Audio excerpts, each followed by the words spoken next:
Okay, so pretend this is your race car. It's on the trailer, and you have an accident. Ouch! At least your truck's insurance will pay for another one? Yeah, not so fast. Standard insurance won't replace your race car, whether it's in the trailer, in the paddock, in the garage, or the repair shop. But at Hagerty, we can protect it for what it's really worth anytime it's off the track. No matter what or where you race, offer less than a set of race tires. Hagerty, let's drive together.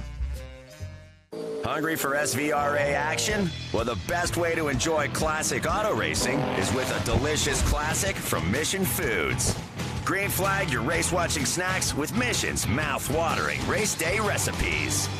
Try some of our tasty tacos, piled high nachos, fresh chips with guac, and more. So gear up your ride and fuel up those stomachs with delicious Mission Foods. Now that's too fast. Good morning, everyone. Welcome once again to Watkins Glen. I'm Jonathan Green, and as you can see, we have on the Hilliard U.S. Vintage Grand Prix for 2023 cars on track, and don't sound as surprised as I do, but because of the fog earlier this morning, but the green flag waves on our first race of the day, and I'm delighted to be joined by Cord Christalt, who should have been out there, but isn't, sadly, because his car's a bit wonky. But he joins me again here for this race as he did yesterday.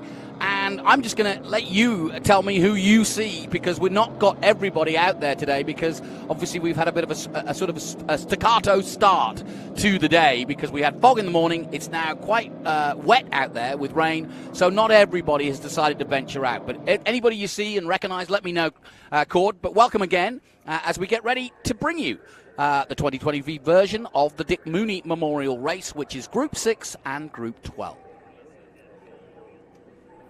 Rick Mooney out there in his dad's C3 Corvette. It looks like he's in second right now, which is really cool, seeing that car out for this race. I saw Ray Zisa's yellow C4 World Challenge car, and then I think I saw Dell out there in the C4, but I'm not 100% sure. But it looks like this Camaro's really moving. Yeah, this is the number 7 of Paul Toombs in the Ford Mustang. Yep. And he is pulling away as they go down. Now you can see the weather here at Watkins Glen. We're great to finally get the drone up, because it was looking a little bit touch and go for a while. But as you can see, the Glen is coming alive, and the beautiful green that is part of New York State as we sit high above the village of Watkins Glen, and we are celebrating its history, which goes all the way back to 1948. And we have a special guest coming up, as we're going to bring the Grand Marshal, Bill Green, in here, who's pretty much attended every one of the Watkins Glen races over the years. He's a resident of the village, and he is a encyclopedic knowledge of all things Watkins Glen, so it's going to make my life a lot easier, because we want to hear from him and what he's got to say about this wonderful location.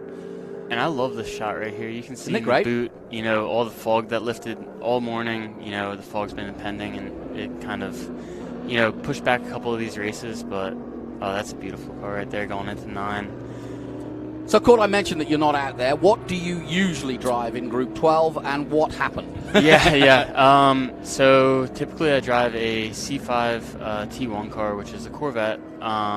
It ran SCCA Hoosier Tire Super Tour, and we've raced it for the past, handful of years, 8 years or so. Now that it's getting a little bit older, it's actually 21 years old, so we started racing in SVRA. And on my second lap in qualifying, the car just shut off.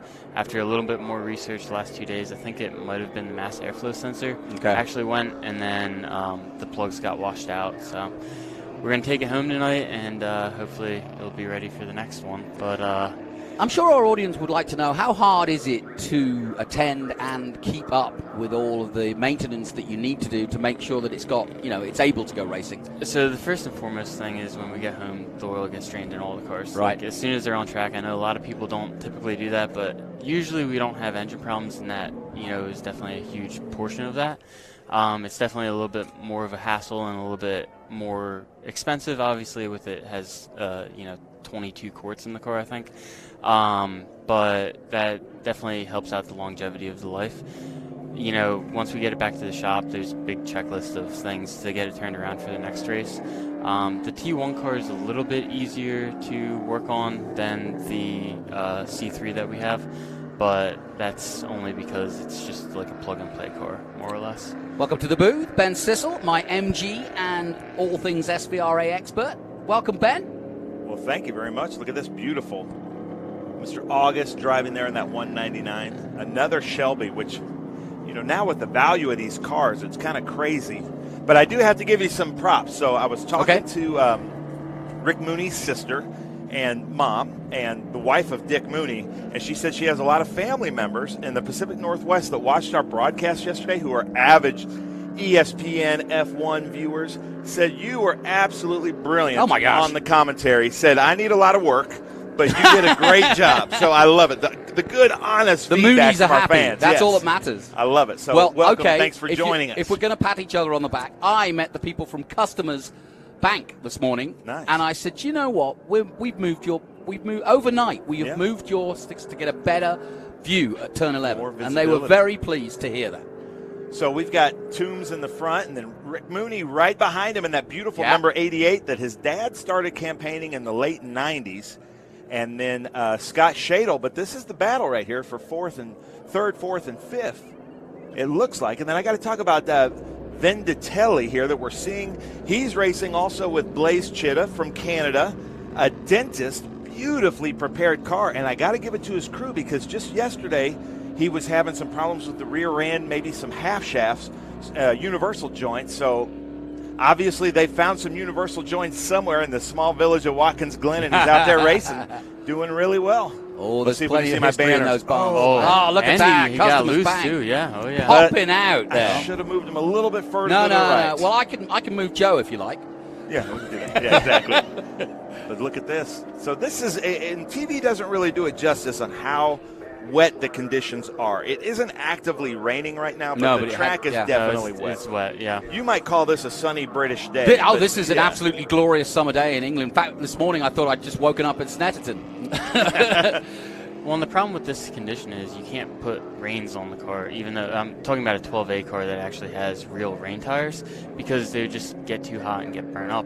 But, you know, some of the bias ply tires that are on the 6 cars, you know, these are very tricky conditions for them. So just, you know, them being historically significant and getting them out here, it's great to see. Ray Zizza in the Corvette. I wonder 1990 Corvette. I wonder what he did with the Corvette, because you can see that he's running different wheels in the front. So I wonder if he put some kind of reins on there. No, so actually we were down talking to Ray earlier this morning. He's running the Hoosier R7s, which is a pretty hard compound, even in the dry. But those wheels actually are World Challenge wheels, because that's a World Challenge Corvette. It's pretty trick what they did for World Challenge. Like, it has, I know there's a few different things, you know, like the brakes, they had apparently a 3-piston caliper on the front that, you know, is obviously different than what the C4 Challenge cars were. Well, you're watching the Dick Mooney Memorial Race, and I don't know if either of you are versed. I think you are, Ben, on Dick Mooney himself, but I got a little bit from Pam this morning about how well, you told me yesterday as well how this race came to be, as it were, or Dick Mooney was a sort of investment banker, I think. Yeah, and longtime vintage race supporter, raced all over the place, and when he passed away, I think his family and the vintage racing community said, well, we've got to do something to memorialize him, and especially with Group 6. He was such kind of a stalwart in Group 6, so happy to have him here. A lot of his family is here, and I'm sure a lot of his family is tuning in. Got to give it up also, that was Mark Hannafin in that number 85 yellow Camaro, but a car to look out for is Tony Lisa. He's currently 9th, but he's in that Pantera, and you were talking about the R7s. Yeah. I was talking to his dad earlier. They took some old R7s and grooved them this morning to try to give them some traction. But really, that's a mid-engine. The only car out there I can find that would be kind of a mid-engine car, it's this white Pantera coming up here pretty soon.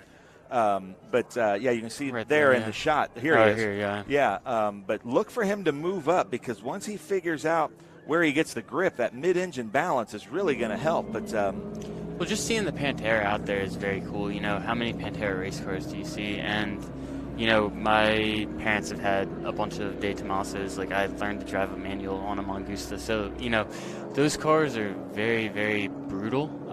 Maybe the Pantera is a little bit more tame than the Mangustas were, but still, even so, in these conditions, There's Rick Orton in there in the number 14, who competed with his friend in Trans Am back in the 70s and is out here. He's been our Group 12 champion in years past, came to our school at Roebling Road, but it's uncommon to not have him at a track. He's usually at a lot of these races, and really great to see him. But we're used to seeing him in a red Corvette, but he's out there in that red, white, and blue, number 14. And I have to give it up for our leader, Paul Toombs. You're going to like this.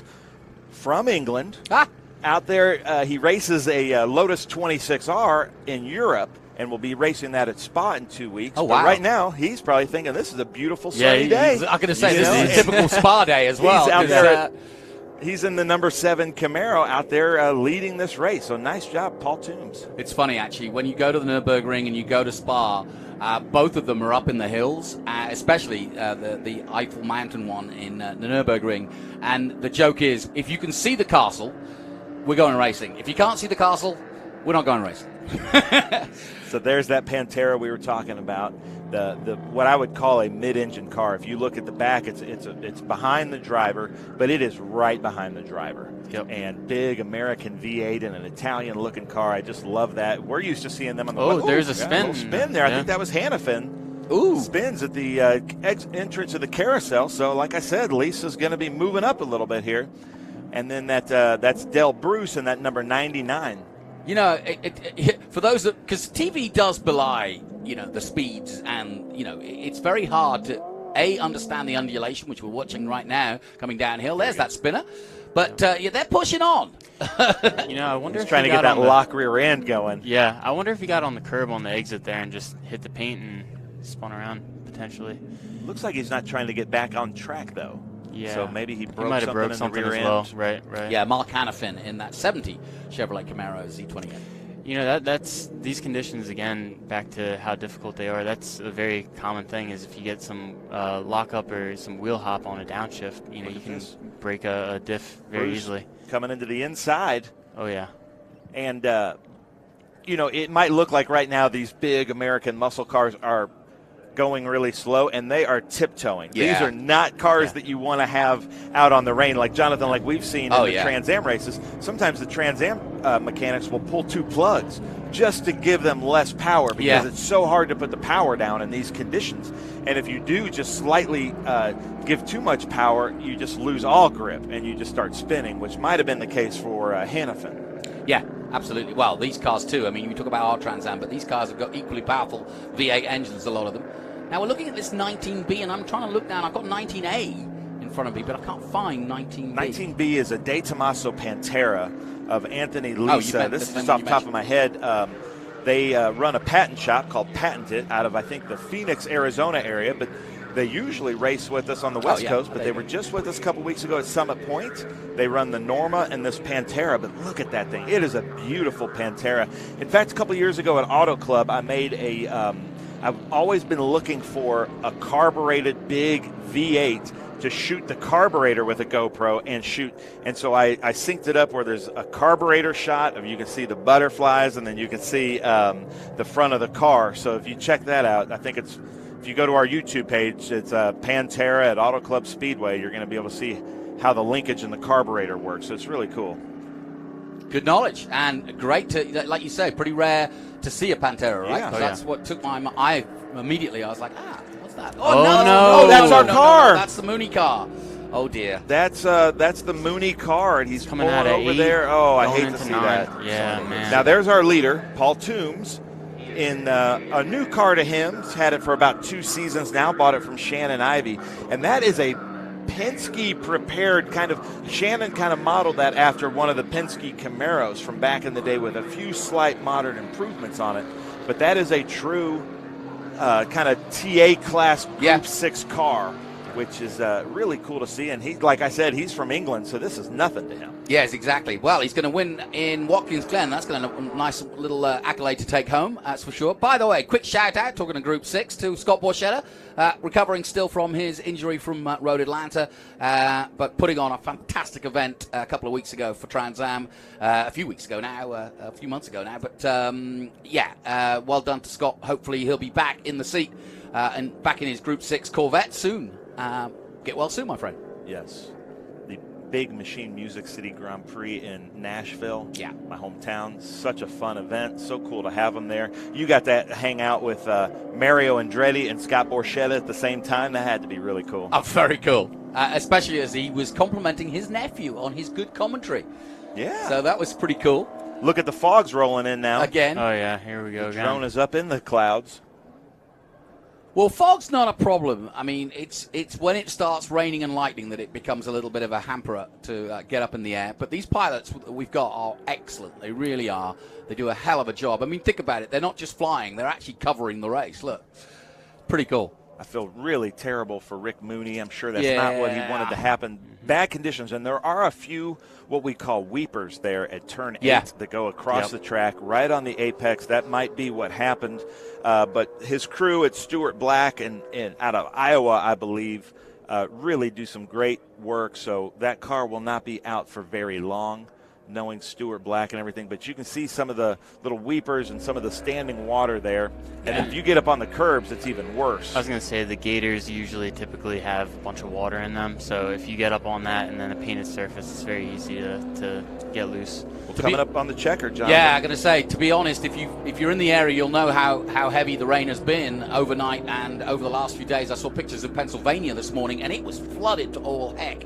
So here we go, into Customers Bank corner. And the last turn 11, here they come.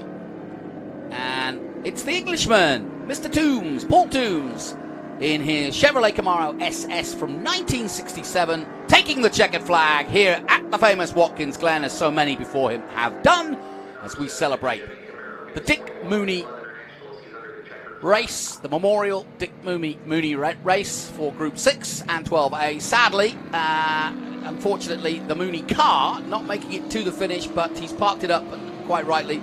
And Rick Mooney had a little spin and touched the wall. So therefore, August moves up in the 199 to second place, and Shadle goes to third. Ziza, Ortman just behind them. But a good start to the day, and once again, my thanks to Cord Christholt for coming in to the for coming into the booth. Get that car fixed, and we'll see you next time. Yeah, hopefully I'll still come up and say hi, but hopefully it'll be out on track. There you go. Well, listen, we'll take a short break from Watkins Glen, but we're up and running, which is good to see. We've got the fog just clearing up. The rain's still around, but we are racing here at the Glen. Join us after this break.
Well, as you can see, welcome to our live stream of the Speed Tour 2023, Watkins Glen. And as you can see, we have a host of MGs. And the reason for that is this is the Collier Cup, the annual all-MG feature race that honors Sam and Miles Collier, who helped shape the amateur motorsports here in the USA.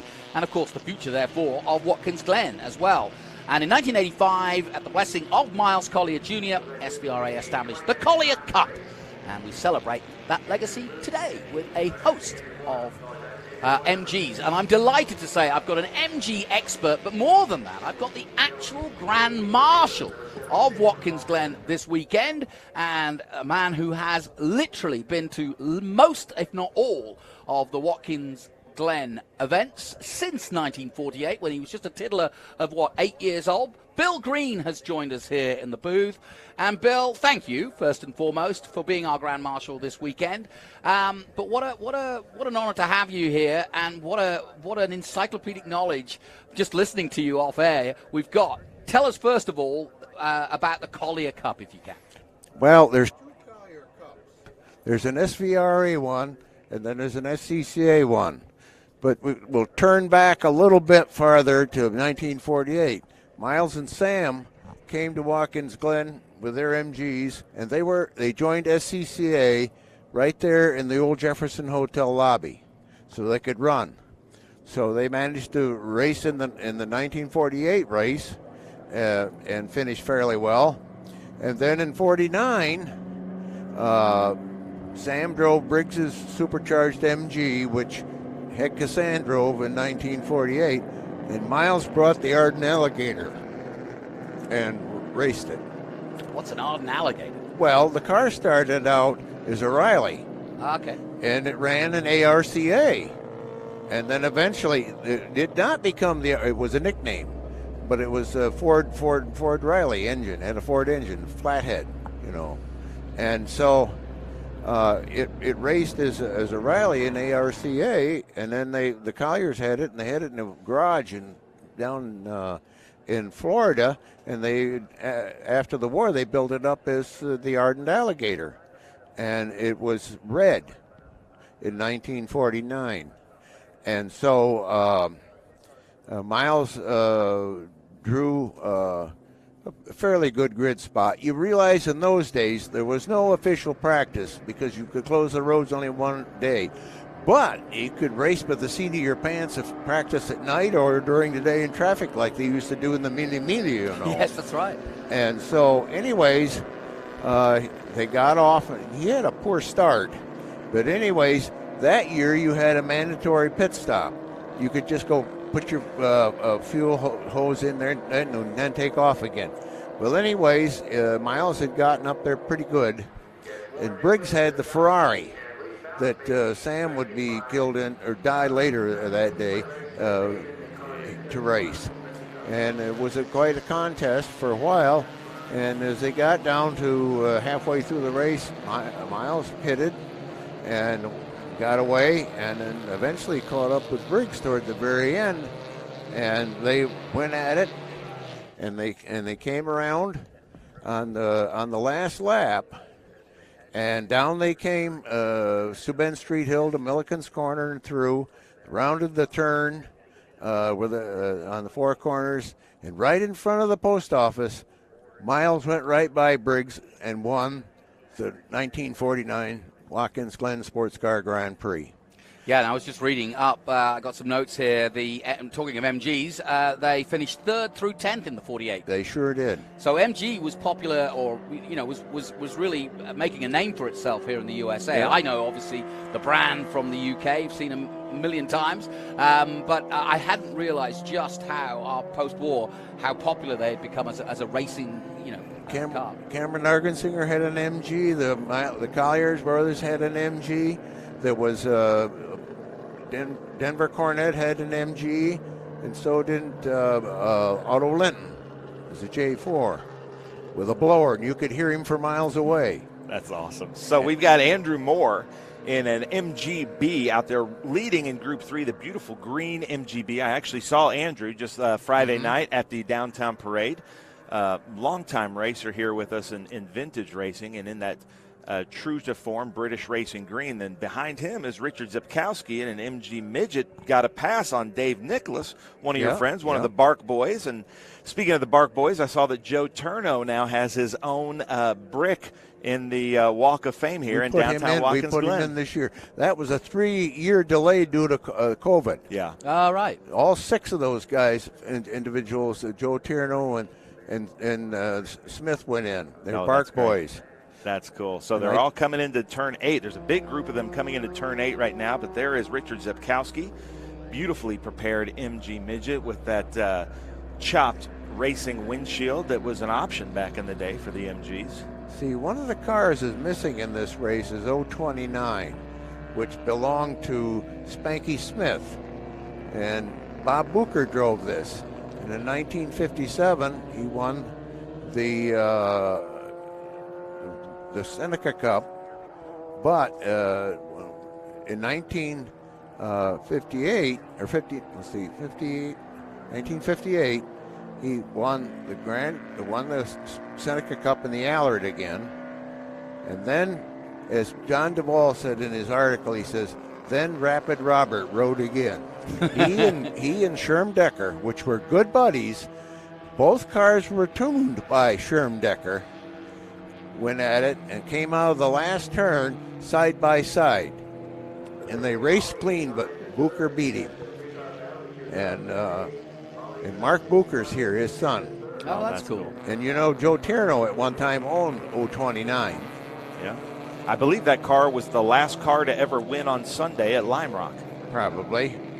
Because they don't race on Sundays at Lime Rock anymore. As we look at this beautiful MGA twin cam. Now, why did they do the twin cam? Is that sort of not unique, but was that a sort of a? Well, you don't see that. You don't see many MGA twin cams, especially racing. I think they only made 99 coupes in the twin cam, but it was just a little bit more power, and that's where technology was going in racing back in the late 50s. So they thought, well, this is gonna be our twin cam version. But to be honest, a lot of people complained about its reliability. Now, the real good engine builders, the really good mechanics would say, no, if you tune it right and you do everything right and you maintain it right, you're going to get a lot more reliability out of it. So it's a big fight with the MG guys, because here's another MGA that is not a twin cam of Dayton Nicholas, who we were speaking of earlier. And I think that car belonged to Joe Turno also, didn't it? The Honeybee? I think so, yeah. Bill, I got a question for you. I was absolutely stunned, and I continue to be every time I come to this event, with the amount of people. It seems like the entire village town of Watkins Glen comes out to the reenactment.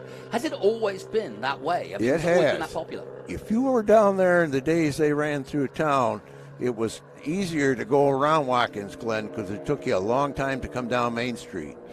Amazing. And the nice part about it was at night or during the day when there was no races, you go around to the garages and the gas stations where these cars were being worked on, ready for the race on Saturday. And Smalley's garage was the place to be first. Right. On Franklin Street, 48, they inspected them in each garage. But after that, the Mecca shifted to Smalley's garage until after 1961. Then they come up on the hill and the tent, but not in the what today is a service garage. It was the Kendall Tech Center. That's where you tech your cars. So where did all the popular drivers, I mean, the Seneca Lodge is kind of steeped in history, but was that the place and always is? Seneca Lodge was one of them. Cunningham's took over the Colonial Motel right across the street from the Ford garage, and the Glen Motor Inn, and if hotels were full, there was what they call tourist homes. Today, you go and rent a room and something. And also in the outward way to Ithaca and Geneva and Corning and Elmira, Horseheads, and even further away. Yeah, we're staying in Corning ourselves, so yeah, sure. I can totally understand that. It's a good little run through the countryside as we take a look at more of our lovely cars. Ben, I know you're chomping at the bit to talk. Taz Squire in a Group 3. Yep, 25A in 5th place. MGB Roadster, a later model MGB Roadster. And then I love this beautiful car in 2nd place right there in the shot, that MGTF. That 55A is Doug Faust in an MG Midget. And then right behind him in that MGTF is Glenn Moore. Yes. See, also, along with the Grand Prix, they had a Concours d'Elegance. Yeah. And for 4 years, it was in the parking lot of the Glen. Got so big, then they went to the Schuyler County Fairgrounds for many years, and 1 year down on Clute Park, and then back up in on the county fairgrounds. And one time they were up here on the second circuit. So, but you got to see MGs, you got to see all kinds of cars. And of course, in 1951, the car that we had down there, the experimental car that Harley Earl brought, which was on the grass down there, along with a 1953 Corvette. And but that was where the idea for Corvette came from. It was the year he came. He drove around the circuit, and he says, I don't see any sports car. Briggs wasn't going to build a car until 1952. But the funny part, they got it coming down the hill and right almost down where the gas station is. They were going counterclockwise. That car quit. The LeSabre quit. They had to push it down. But anyways, his idea was carried on back to Detroit, and by 1953, there were some built. And Nick Fraboni, who had arranged all that at Glen Chevy, called out there and wanted one of those Corvettes to lead the concourse, and he got an answer, no. So Nick went out there, and he went to the same place again, and they got a no, but he went over to Harley Earl's office, and Harley wasn't there, but there was a gentleman with him, and he says, tell me about it. It was with Harley, and he told him what he wanted it for, and he reached over and picked that telephone up, dialed up a number. When he hung it up, he says, you got one. I love stories. And that came through their shipping to up to up Lake Erie there. I'll get it. Buffalo. Yep. That was the main distributor area, and there was a guy assigned to it, and he drove it. And it led the Concours d'Elegance on the main street from the fairgrounds, and there were two saddle horse guys. One was Mr. Stooks. The other one was my stepfather's father, Walter Ganung. They were on saddle horse, and they escorted it all the way up through. That's cool. Yep.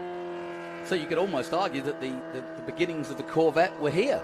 It was. Yeah. Yeah. Amazing. The idea officially was germinated right here, and it was also either on Nick's front porch, or down at the garage, or up to Warren Clute's party one night. Somewhere's in there that all came together. Well, we might get you to tell us that story again, because, of course, we've got a celebration of 70 years of Corvette coming up later in the day, but we're celebrating the Collier Cup right now, which is all MGs, and I'm delighted to have Bill Green, our current Grand Marshal here, and, of course, Ben Sissel, who is an absolute lover of this MG mark.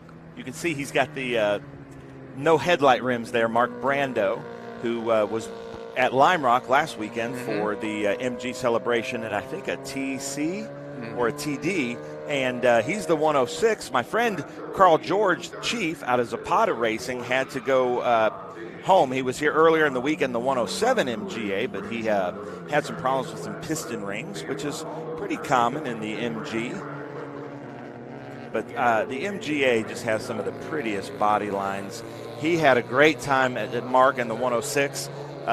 With his wife going through the downtown parade, and she was having a ball in the passenger seat, just waving at everybody, and just celebrating the history of MG and the history here at Watkins Glen. There's our leader, Andrew Moore.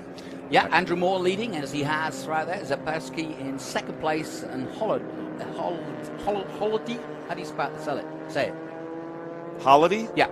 So there's the white flag. Holiday is in the right, twin cam, yes. Okay, cool. I believe White that's flag how you out say then, it. yes. And coming down the main straight. By the way, shout out to the cameraman. Look how close we're getting to these cars here at Turn 1, at the Mission Foods Turn 1. We can basically see their eyes. It's fantastic. Look at that. Now they're showing off, though. I've said it. Yeah. I love it, though. You got to like that. So that's a later model MGB. You can just tell by the taillights. You can tell by the door handles on the MGBs. Just like in any other manufacturer, they make what some people call improvements, but then it seems like the earlier models, like with the Mini Coopers or the BMW 2002s, the MGBs, the rounded taillights are the ones that are the more sought after. Well, this is the final lap of the Collier Cup for 2023. Once again, MG counted 100 years of MG. Think about that, guys. A complete century of making these wonderful cars. And they've had so many different models of MGs and ownerships over those years. Eventually sold to the Chinese, in fact. But they keep making those beautiful cars. And, yeah, they've been true to the mark. And it's great to see and great to celebrate, too. You know, the first Collier Brothers Memorial Trophy race was held in 1954, and Gus Ehrman won that. And that still runs today. And then in 1958, the Collier Cup SVRA was done.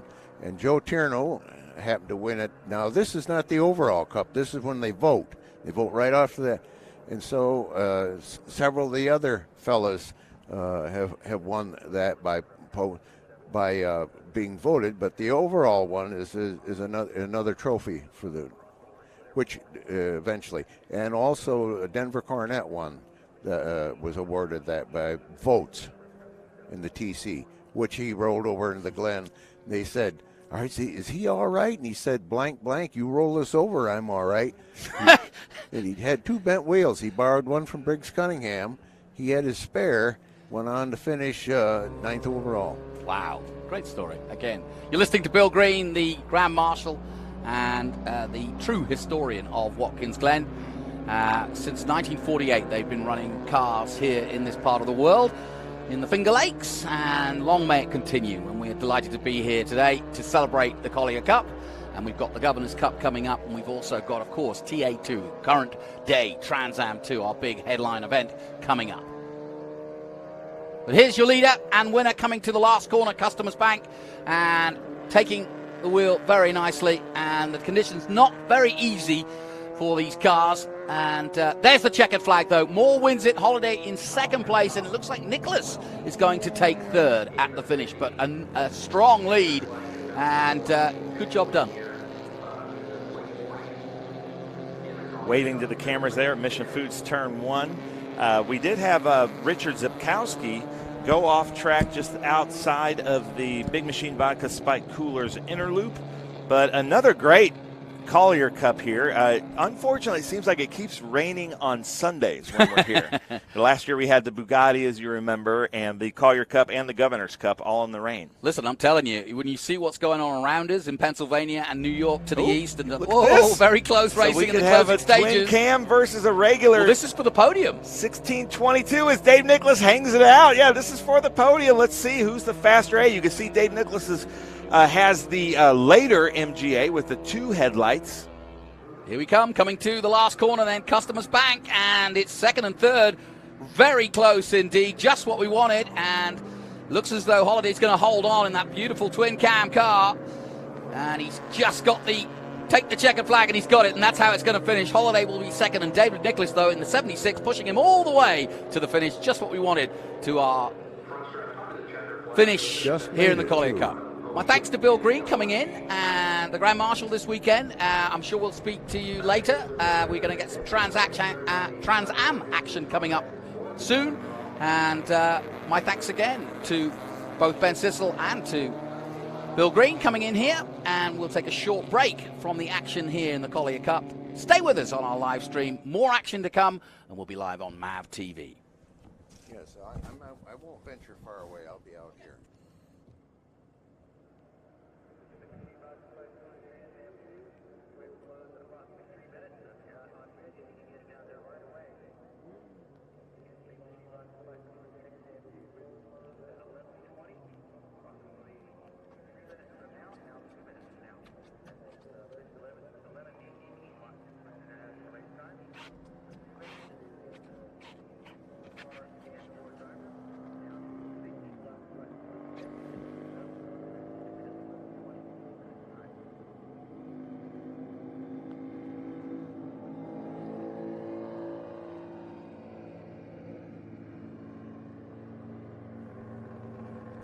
So then, as the cars head back to their garages, we'll get ready to show you some highlights of that wonderful Collier Cup.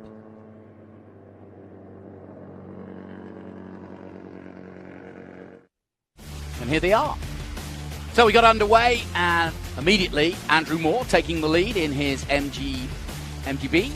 And we also got the 74 in action, Richard Zabowski in the midget.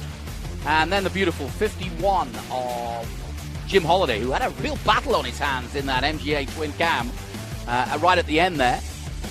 We also saw some nice moves from the 55A of Doug Faust in the midget, and that beautiful number 56. Probably my favorite out there, going about his pace there. Glenn Moore in the Roadster MGTF. But the winner was Andrew Moore, taking the checkered flag. So that concludes our Collier Cup. We'll have more from Bill Green later in the day, but we turn our attention in a moment to the big muscle cars of America. Trans Am coming your way. Stay with us here. It's a little bit dreary here at Watkins Glen, but I'm sure it'll brighten up. And the racing, though, will be just as exciting as ever. We'll take a short break here from the Glen. Join us after this. Outside my window here at the media center, and the big machine vodka spike coolers feature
Welcome to the Big Machine Vodka Spike Coolers TA2 series here at Watkins Glen.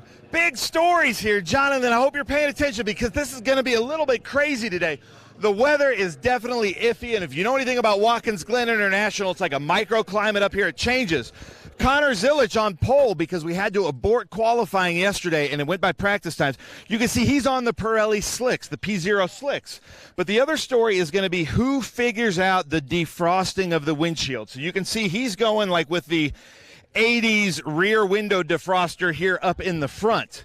Then we come over here to Nitro Motorsports, and he's got the windshield wiper. He's showing us the windshield wiper.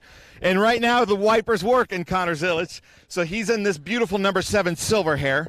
Then we've got the Franklin Road Apparel, Nitro Motorsports, Brent Cruz here in second, running the slicks. So going into turn 1, these two may be looking for grip here at Mission Foods turn 1 because right behind them, Thomas Annunziata is on the reins. And you can tell, we're going to be able to tell by the images, the slicks have the yellow Pirelli P0 and the wets have just a black sidewall, basically. And that's the best way to tell. Now, being teammates, I looked at Nitro. Well, let's show this. So Brent has a bunch of blowers that are going to be pulling the heat up from the engine bay and blowing on here, and then he's got a tube here. So we're going to look and see who has the best wipers, who has the best anti-fog system, as I try to move around Ricky Brooks here. Now, Thomas Annunziata, he is running the wiper. We can see a bunch of blowers here, PVC pipes just spray painted, connected to blowers with the, he's running the reins. Celix is saying that they've got it figured out, and we could see from last year's Justin Marks win here yesterday, they're running RC airplane jet engines basically up. You can see these tubes here. This is probably the best view we have here on this car. This is Rafa Matos, TA2 champion 2 times over. He's running 2 different blowers up here. They've got the peel-offs, but they're running the different windshield wipers on the outside. Adrian Lostowski, very good qualifying here, doing really well. And then we've got Austin Green here with the 3-Dimensional Services Group running these big jets. I'm trying to find where the first Cope cars are. Adam Andretti here doing really well. All right, well, ladies and gentlemen, it is my honor to be able to say the most famous words in motorsports. Drivers, start your engines!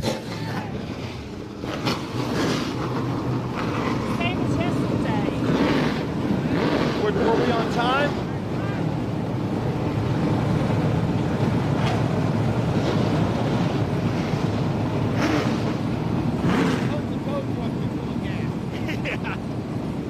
Yeah, I'm going to be busy. Well, that beautiful sound of the engines roaring into action as we're on board with Adrian Lostowski and the Hawk Performance on board. We'll take you through all those. Get well soon, Scott Borchetta. Everybody's saying that because he got injured, of course, at Road Atlanta. I'll be joined in the booth today by the one and only Scott Goodyear. Delighted to have him on board.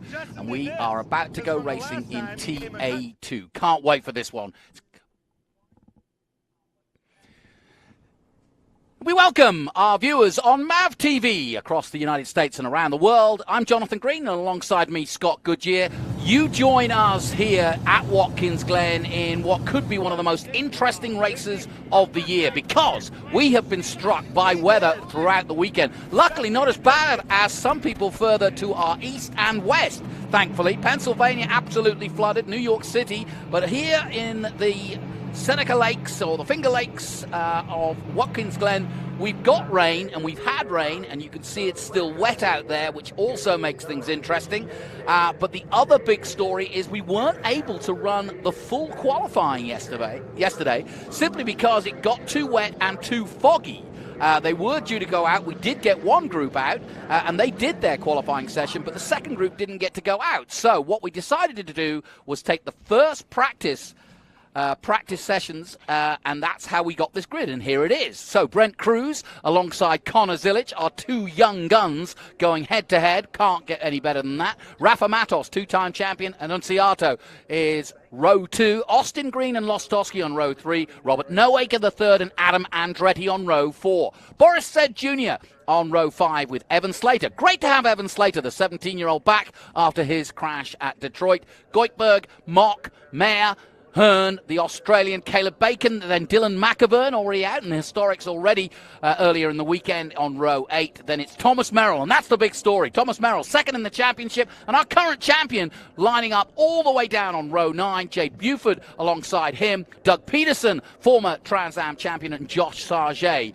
Then on row 11, welcome back, Michelle Abate, back from her injury, and great to see her back. Barry Bowes, Eric Caton, and John Weisberg. Then Parker DeLong, Tom Sheehan, Cale Phillips, and Keith Prochuk.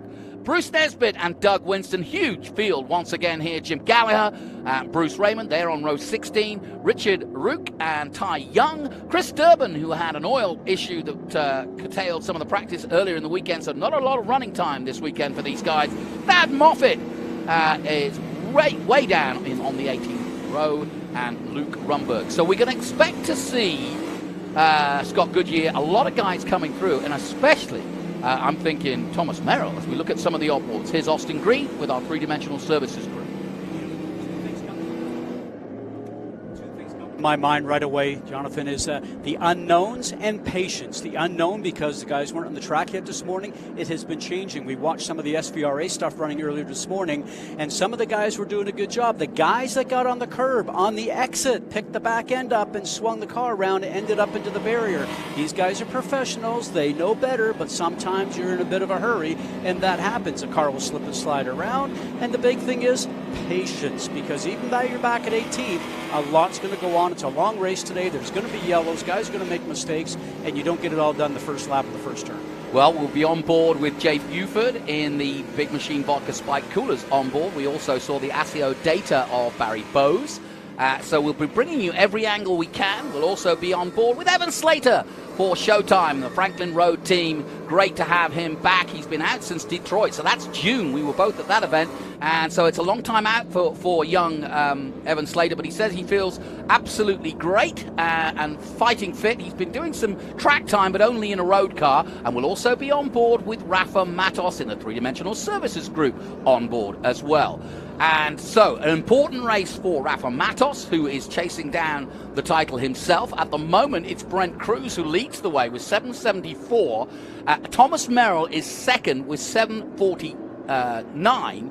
And then Rafa Matos is third. Connor Zilic is fourth. So I've got my eyes on this man, Connor Zilic, who for the first time in a long time starts on the front row. And I say that because he's been pole at Detroit, won that from the back because he had a technical issue, did the same at Nashville and won that. Incredible stuff.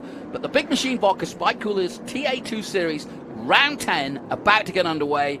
And Scott, I know that you love to see these, you watch FR and F4 youngsters coming through the ranks, following in your footsteps to your great career. But, I mean, think about these two youngsters now finally getting a chance to go head-to-head in these conditions at the famous Glen. Well, this really is a training ground, as we've talked about before in other shows, for NASCAR, isn't it, really? Because NASCAR comes here and you get to run these cars at this racetrack, but now you get a chance to run these cars in the wet. So you're learning something that might have something valuable to it further down the road. But the key thing for me right now is I'm watching this track. It's dried out this morning. We had a big delay this morning, obviously, because of fog. Some are starting in rains. Some are starting on dries. Well, that was my next question. And that's going to be the question for me, because it's so difficult. Do you go with the slicks and then I talk about patience before. You've got the slicks on, the track's not dry. You're watching people drive away from you. You know how hard that is? Yeah. And then you get anxious, and then you push the car, and then you make a mistake or you slide off and do damage, and you've ruined the car for the rest of the race. Conversely, you got the wet tires on. Man, you look like a hero for a little while until it starts to dry out. So this is what's going to be interesting. Now, I came over here from race control. There's a little bit of the moisture, and this track's big enough that it can start to rain back over in the boot section, but maybe not in turns 1 and 2. This is, I said earlier, it's the unknowns. We don't know what's going to happen here, and it's going to play chance to everybody, but patience is the big key. This is why I got you here, because I can ask you these questions. You won here for Brumos. What would you do in these conditions if you were out there today? Well, when I ran here a couple of times with the old Audi Quattros, the factory Audis, they were very cool. All the Quattro drive, you had lots of grip. And now you see them going down the boot. They did the first short lap here. Now they're going to go down the boot, so all the drivers get to see the track conditions down in that area there. But when I ran here with the Daytona prototype cars, you've got 4,800 pounds of downforce.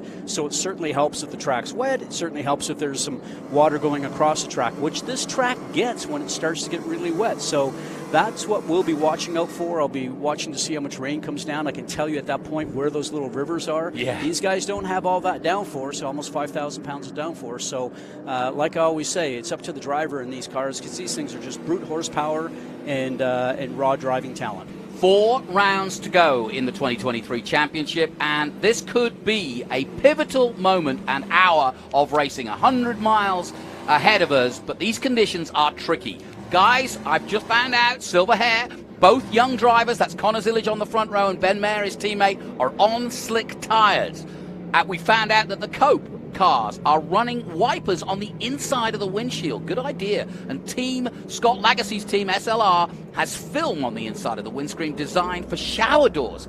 Go figure. The innovation of some of these guys. And I'm laughing at that because when I ran here with the Audi Quattros, on the one team was Hans Stuck and Walter Roll. I was driving with Hurley Haywood. Hans Stuck had a stick with a rag on the end of it because the inside wouldn't clear enough, so he'd be using the stick to clean the inside of the windscreen. That is brilliant. Well, as you saw, the Honda Civic is our pace car, and when the lights go out on that pace car, that tells us we are going racing. It's a 30-lap race or 100 miles. It's going to be intense. We're going to be on board with Rafa Matos and the Three Dimensional Services Group and several other cars as well. But Connor Zillage will lead the field to green. On the slicks, he's going to have to be very careful in that first lap. I'm not quite sure, and I'll find out from Ben when I can, what Brent Cruz behind him is running. But Brent Cruz, the man in second place, is in second place. Sorry, the man who is in second place on the grid is leading the championship, and it's welcome back to Thomas Annunziata in third. He is due a win. The green flag waves as we head down towards Mission Foods, turn 1 for the first time at the Glen, round 10 of the Big Machine Vodka Spike Coolers Trans Am Series. Zillage taking the whole shot, but a great start for him. Annunziata, he takes second place, and on board now with Rafa Matos in third. Rafa looking for a way past Zillage. Zillage struggling definitely on those slick tires early on. And this is the section here because it's so slippery. Anyways, even when it's dry, the car where we are now gets up, it goes light a little bit. So if you don't have the rain tires on, you're really fighting that car. Single file start due to the rain, obviously. That's why we have the single start, because usually we're side by side, and you know that as the race director. Good decision, yeah? Excellent decision, and you want to get through the first turn and the first lap. That's what all these professional drivers are looking for. And the key thing, you'll see them run over the curbs if the curb's on the inside just a little bit, but on the exit of the track, they need to stay off those curbs. Anything that's painted is super slippery. Now we see what's going on here with Austin Green, running the high side, which sometimes they call the rain line, because he's searching for grip. Yeah. He can feel his car does not have the grip as it's set up on the rain line. You'll see different lines happening here right away. Yeah, Austin Green qualified well, but he's taking his time, gingerly going through. But no surprise then as we go back on board with Adrian Lostowski, the Hawk Performance man from the local area. And Adrian got the Vipers on, so you can see there's definitely drizzle out there, but the track is very wet indeed. You can see people sliding.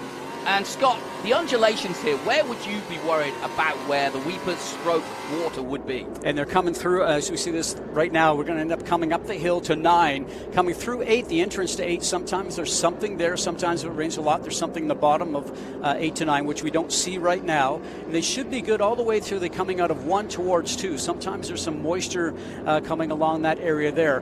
Got to be cautious going through the S's. The next thing that I remember about this racetrack is turn 5 and then going down to 6. We've had a lot of incidences in turn 6, not only just because of the drivers competing and driving hard, but because the track is very difficult there, downhill, off camber. But you know what I always think about these, and I only drove these cars a couple of times, Jonathan. I mean, just some great racing going on early and patience being played, is that you're on a racetrack that has not a whole lot of grip right now, and you're trying to put the foot on the gas to get the run, but your right foot is also traction control with these cars. Because exactly. Right now you're anxious, but you don't want to start spinning those tires. Thomas Annunziata picking up the lead at 2:08.957 in his first lap. He's finding the grip. There's Nathan Hearn. First look at him. the young Australian. But look at him fighting the wheel there, literally going from side to side. And I don't know whether he's trying to get temperature in or he's just trying to hold it onto the road. But we're on board with the Q3 Racing Nathan Hearn from Australia, who's had a sensational rookie year so far.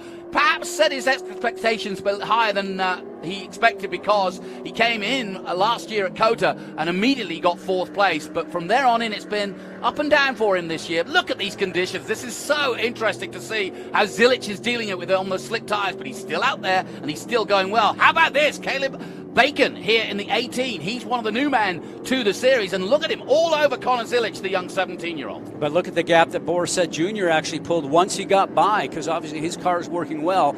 You know, when you have a name that your father's very famous and did such a great job, boy, you got a lot of pressure on you. And he's a young man that's a rising star, there's no doubt about it. But his car is good because he's got that gap. Now look at him running that high line we talked about before. It's a bit of a rain line, get some grip. And then the back end, you can see the back end sliding out just a little bit there. He's off the normal line because he's trying to get power down. There's more grip where there's no rubber, and that's why he's in the middle of the road. And how long before you get a drying line? Because I always love races like this, because once you get a dry line, the guys on slicks are happy, the guys on wets are not, because they're trying to keep those grip, keep the tire tread, if you like, on the wet tires, which will deplete and fall apart eventually as the track dries. And if the conditions stay constant and we don't get any more rain, it's going to be the likes of Zilic and those that have chosen to go on the slicks, they're going to have the advantage. It really will, and with the exception of the unknown that we talked about before, we start to get a sprinkle at some point throughout this event, then obviously it comes back into play. You're waiting for the track to dry again. But, you know, right now it looks like it's cleared. The cloud cover has certainly lifted here since we came here this morning. But this is what I'm talking about before. You've got to be so gentle on the throttle with the pedal right now, because you start taking those rear tires off. When it does start to have dryness out there and you have nothing left to run with those things, that's where the guys with the patience are. In this situation, I always tell my drivers in F4 and F3 and FR, be like Scott Dixon. And just, if you can be like him. I'd love to be like Scott Dixon. Yeah, and have patience and make the car work for you and take what the car's offering you right now, then you'll be golden by the end of the day. Nice move here by Nathan Hearn on Lostowski, and you can see him fighting the wheel, but through goes the Cube 3 man from Australia. He is used to these sorts of conditions, does a lot of racing. He's a Formula 5000 and Trans Am champion in Australia, but he's just got past Lostowski, who, as you can see, 146 miles an hour. They're not holding back by any means at the moment. Our first look at Andretti also chasing down, as Adam Andretti currently in 11th place, chasing down Nathan Hearn and Lostowski himself. But on board again with Evan Slater, the 17-year-old, back at the wheel since his long absence from Detroit. So we are underway here at Detroit, at Watkins Glen.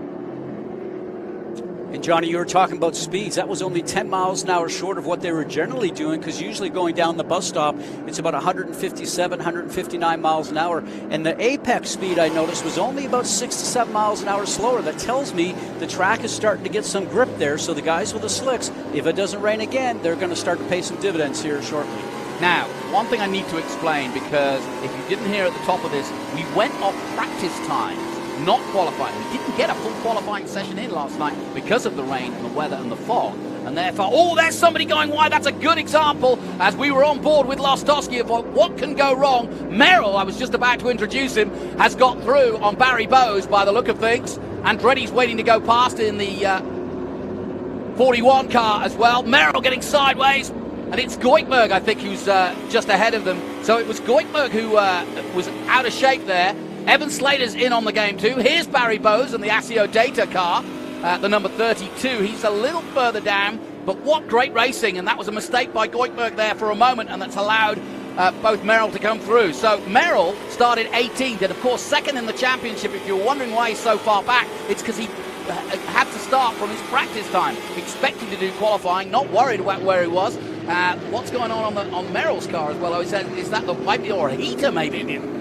A blower of some nature, blower. But you know what I'm noticing right now is everybody's getting a little bit more confident with the car, and you can see the car starting to twitch around because they're really starting to push the car. And interesting to see, like I said, if it rains again here shortly, then everybody that was a hero with these rain tires is going to start backing up. So we're back on board with Barry Bowes, and you can see the concentration, visor up. He wears glasses as it is. so he feels more comfortable with that visor up, and of course he's not going to get wet because he's inside the cockpit, so he's fine. Here's our champion, Thomas Merrill. Really interesting to see how far he can get, because he's had to start from, 18th position, and now he's up to 11th already. You're watching the Trans Am Series, presented by Pirelli, live here on MAV TV. Scott Goodyear and Jonathan Green bringing you the action. We've had a lot of rain and a lot of bad weather in the lead up to this race, but we've got a cracking race for you, a drying track, some choosing wet, some choosing slicks, and it's quite a hodgepodge of different approaches to this race, but it's starting to get better in terms of the conditions, and that's really going to make things interesting here as this track dries out, Scott Goodyear. The interesting thing is just to see how forceful these guys will be. And right now, that's with Rafa for the lead. There he goes. Experience and patience. He sat back there, didn't push it. So now he just needs to run clean laps, watch the weather conditions. And this track is big enough that it can be raining down in turns 1, 2, and 3 and dry down the other end. So your spotters are around the racetrack. They're starting to tell you what's going on. Obviously, you're watching the water coming on your windscreen at any given time also. Now that he's in the lead, he shouldn't have anything coming up in his windscreen because he's not getting the spray off the car in front. That'll be the thing that he will look at, and it will tell him how the conditions are out there. Well, Rafa Matos is doing a good job. We're on board with him now in the three-dimensional services group. He's just taken the lead, and you can see the conditions, and Annunziata's staying with him. And look at these two pulling away from the rest of the field. It's like they're in their own race, because they two have both got the slicks on, and they're now starting to use them well as they come through the Big Machine Vodka spike coolers inner loop. And out they go, down to the outer loop and downhill towards the chute again. But these two have got it right. I think the choice was slicks, and that's the way to go, because the conditions aren't changing. But, of course, it could rain very soon indeed. Now down the hill they come and into the boot. And balance of the car is so important here, and these guys are so good. You get down in there, you hear these guys rolling off the brake early and coasting into the turn. You don't want to force it like you would when the track is dry, because what ends up happening, you get that weight balance all wrong. So right now he's smooth on the gas. You can see he's just touching the gas. Once he feels confident the car's going to get a grip, then he'll start to squeeze the throttle. Scott, how is the camber? This circuit is heavily cambered on the two corners down the chute and also in the boot. Can you, in the wet, can you use the camber to your advantage? Well, you can see where we're going through right now. Yes, there's camber there, and that can certainly help. You want to be on the outside. This is the most difficult corner on the circuit, I think. It's downhill. It starts to roll off a little bit, and you feel that you got grip. You get to the apex right there, and yes, it looks like it gives you grip on the exit, but I don't know why, Jonathan. Cars just don't seem to have, and I think the grip at that point in time, and I think because you overload the outside front tire. So very easy to do when it's wet. Well, as I mentioned, Thomas Merrill second in the championship, and of course Rafa Matos leading this race third in the championship. So we could have a real change around of the order here. Also, Brent Cruz obviously leading the championship in sixth position, taking his time, being very smart for a 15-year-old, but showing real maturity because he's not taking any huge risks, and he is still in the hunt in sixth place. Interesting to see some people are staying directly away from the curb. Some people are using the curb. Did they slide mid-turn and end up on the curb on the exit? Like I said, in the rain, the exit curb is not your friend. Yeah, no question about it. Dylan McAvern down in 12th position. Misha Goikberg in 13th at the moment. And Adam Andretti, who we just saw there, is in 14th position. Through comes Evan Slater in his new sponsorship there. Got a couple of new sponsors on the side of his Showtime car, so great to have him back, and we're on board with him now in the Franklin Road on board. He had a big crash at Detroit, got a concussion, but actually that wasn't the problem in the end. He found out it was almost 20 degrees, he told me, of one of the vertebrae in his neck got twisted, and now he's had the right adjustment, if you will, and since then, all of the problems he had have gone away. So doctor said, you're good, and away he goes. Boris Said Jr., how about this? The young Boris Said Jr., his dad just did his 100th Trans Am race yesterday. This kid's up to 4th. Nice move, and he said, smart, little pressure on you when you've got a father that's got a famous last name. Yeah. Well, the Said heads are well known here at Watkins Glen because he did many a great race here for NASCAR and in Xfinity. Barry Bowes bouncing through the bus stop in the Asio Data onboard, watching his yellow gloves go to work. See, and he's down on the dry line. Some of those guys are still using that, what we call the wet line, the dry. Now, we look through down here in 6, you can see a dry line starting to form. So if we no longer have any more rain, what's going to end up happening is we're going to just turn around and see these guys with slicks start to gain some more time. And remember, this is not like Indy cars or GTP cars or anything of that nature. Well, and if you have a pit stop, number one for fuel, but if you do have to come in, it's 5 lug nuts. It's not one center hub nut. So I mean, there's 4 guys allowed over the wall. So you're going to run around, do one side. They got to come around, do the other side.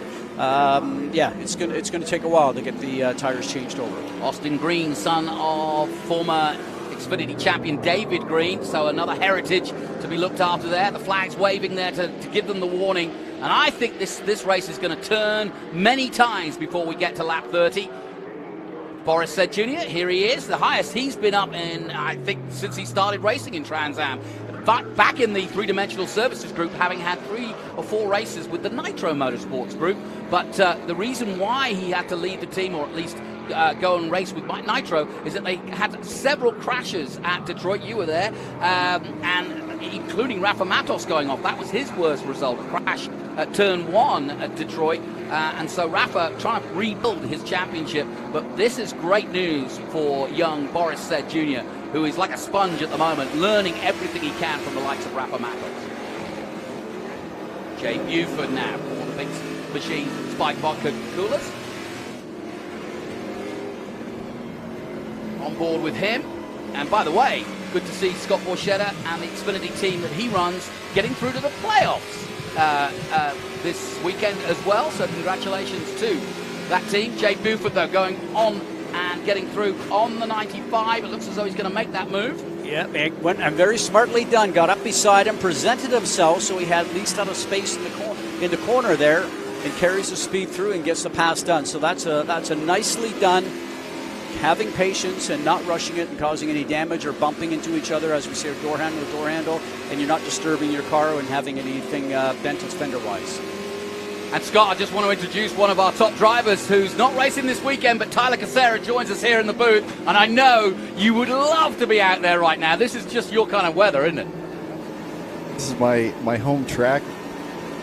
I love these conditions at this track, just local track knowledge. I really wish I was out there, but yeah, it's amazing to see what these guys are doing, and these changing conditions are going to make for a really interesting race, I think. What's the latest on you coming back? Because we need you back in the series.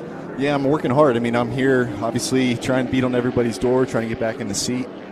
And, Scott Goodyear knows all about that. it's tough, as everybody knows, right? So I'm trying to do everything I can, doing some coaching and some driving, some other series and stuff. So just trying to stay sharp for the opportunity and, well, guys, be ready for it. Right, guys, we're under caution now, and I'm not quite sure what the caution is yet, but we'll find out. But I want to ask both of you as racing drivers, how does this change your approach to a race like this, where we've started on wet, dry sort of situations, and it looks as though Annunziata's come straight into the pits. He was probably, I don't know if he's got a problem or not, but how would you approach this now? Well, I mean, if you think that it's going to stay dry for the remainder of the race, this is the time right now to get in there and take the slicks on. We see people going through that right now. So, I mean, that's neat. But, it's interesting. You're saying, Tyler, that knowledge of this racetrack. Did you have a lineup at your door this morning when it looked like it was going to be wet and go, hey, man, come on, tell me what's going on around here? Yeah, I had a few words of wisdom for people, for sure, and people were asking me. But, I mean, it is very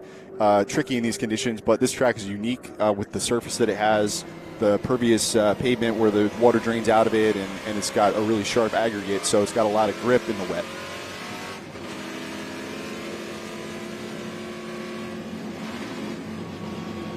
Well, you can still see the rain is falling. We're going to take a short break as well while we're under caution, but we're hearing from Tyler Casera and Scott Goodyear, so we'll take a break from the Glen. Join us after this. Speed, endurance, desire. For 160 years, Motul has helped engines and drivers go faster, further, and stronger. Tested in the heat of battle, driven with passion, with one aim: to give you superior powertrain protection and performance. Motul.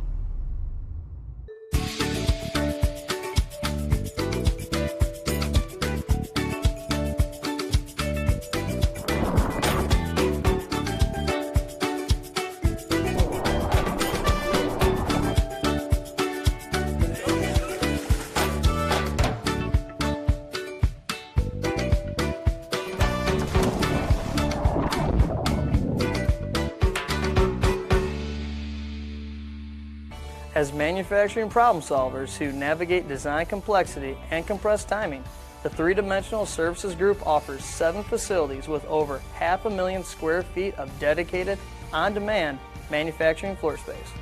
Metal or plastic, we support a wide range of industries, from some of the world's best-known companies to startups. With unparalleled investment in leading-edge manufacturing technology and automation to keep all phases of a project in-house.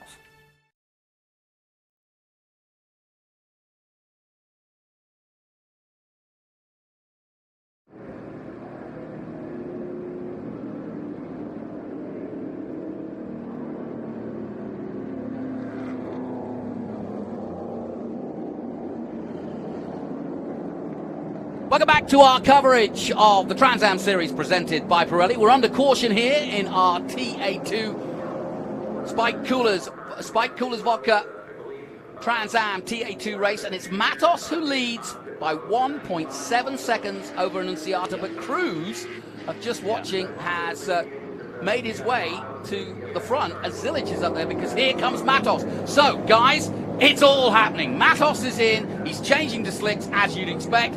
But guys, take us through what you would be doing. Well, you see a mass of people coming in, making that changeover, and that means you're committed to that it's going to be a dry racetrack, and you know this racetrack better than anybody, and if it gets wet, it can be slippery. I've run it a couple of times here, but, there's not 1 inch of this racetrack that can be forgiving, because there's guardrails around this whole place. Well, also, Austin Green's come in, and he's now waiting. This is awful. This is painful, isn't it? Yeah, that's the tough part about the series, right? We don't do pit stops. It's a sprint race, and so these teams don't get a lot of practice doing pit stops and changing tires, so it makes kind of these conditions really difficult, and especially when you're a team that's got multiple cars and you've got to shuffle people through kind of one at a time, like you see here with the Three-Dimensional Services Group cars. Yeah, this is not. Oh, now they've got to Austin Green just behind. Matos is out and running. They'll leave Austin right there because they've already started working on his car. Barry Bowes is in there. Caleb Bacon's in there. Here's Bowes working on his car. They've got a small team, and that's another side. You know this, Tyler, having worked with your dad and your uncle. You'd be putting them to pace, wouldn't you? It would be really difficult right now with the 3 people that I had supporting my car. I think one of the keys here doing this under the caution, right, is these guys aren't going to go a lap down at this track. And in TA2, the way the rules are, if you go a lap down, basically you're getting put at the back of the lead lap every single caution we have. So there's really no chance to get back with the lead lap. And these guys are doing it at a really good time. And, watching the pit stops, and obviously you look at these cars and makes you think about NASCAR. And these guys are not sliding around on their knee pads, getting around to the other side. I mean, it's not something they do a lot. It's not like they do it every race. So these guys are going around doing it slower. And to your point, good thing it's underneath yellow right now, because otherwise they'd be losing a lap for sure. Yeah, we had a race at Lime Rock last year, actually, that I ran up front in, and we stayed on wet tires the entire time. And, it was such a short track, you went laps down. You knew it was better to go and try and just hustle with it. Let's head down to the pit lane. Ben Sissel for the latest.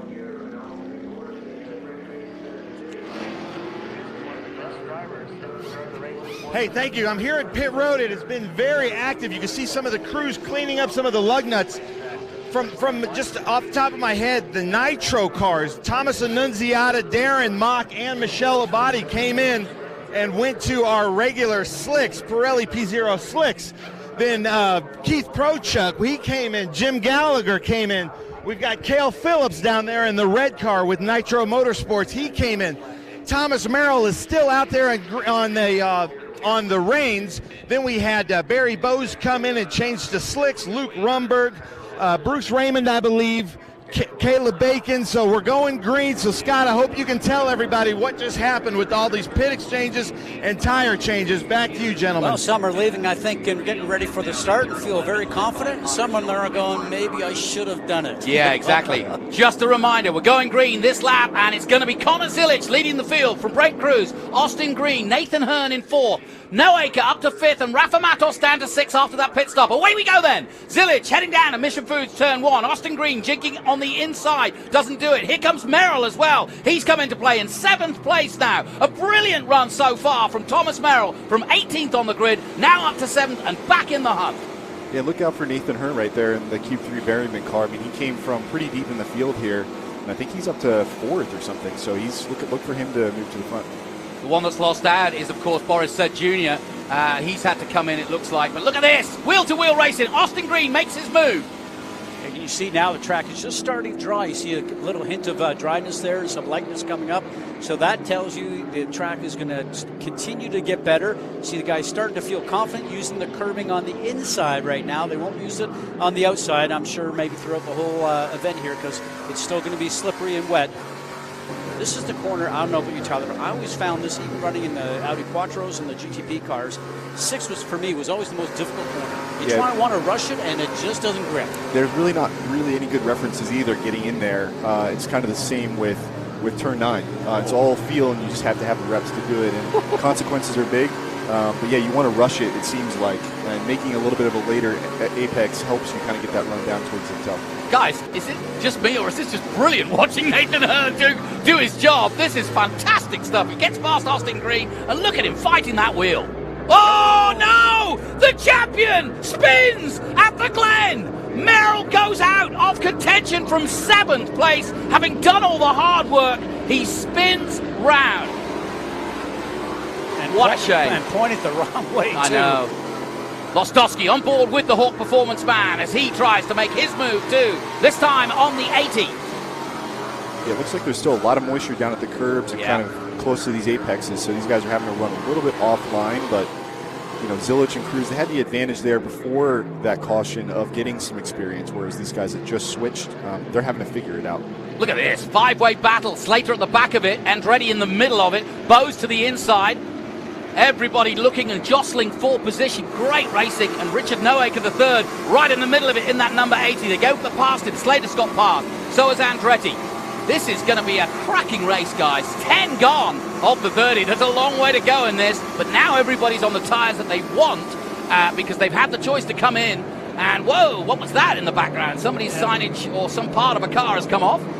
Yeah, it looks like a front valance or something of that nature. That's a big enough piece that you'll probably end up seeing possible full course caution to get that picked up, because you run over that, you're going to have putting a tire down. We had problems yesterday in the TA race with people running through the bus stop and picking up grass. It happened to Boris Said. He had a transition overheat for him, and there were several cars, including Dyson, that also picked up grass. So that's another factor that we've got to keep an eye out here, because the grass is very close, and if you just strip over it just at the bus stop there, it's easy to pick it up on the grill. That can overheat the car.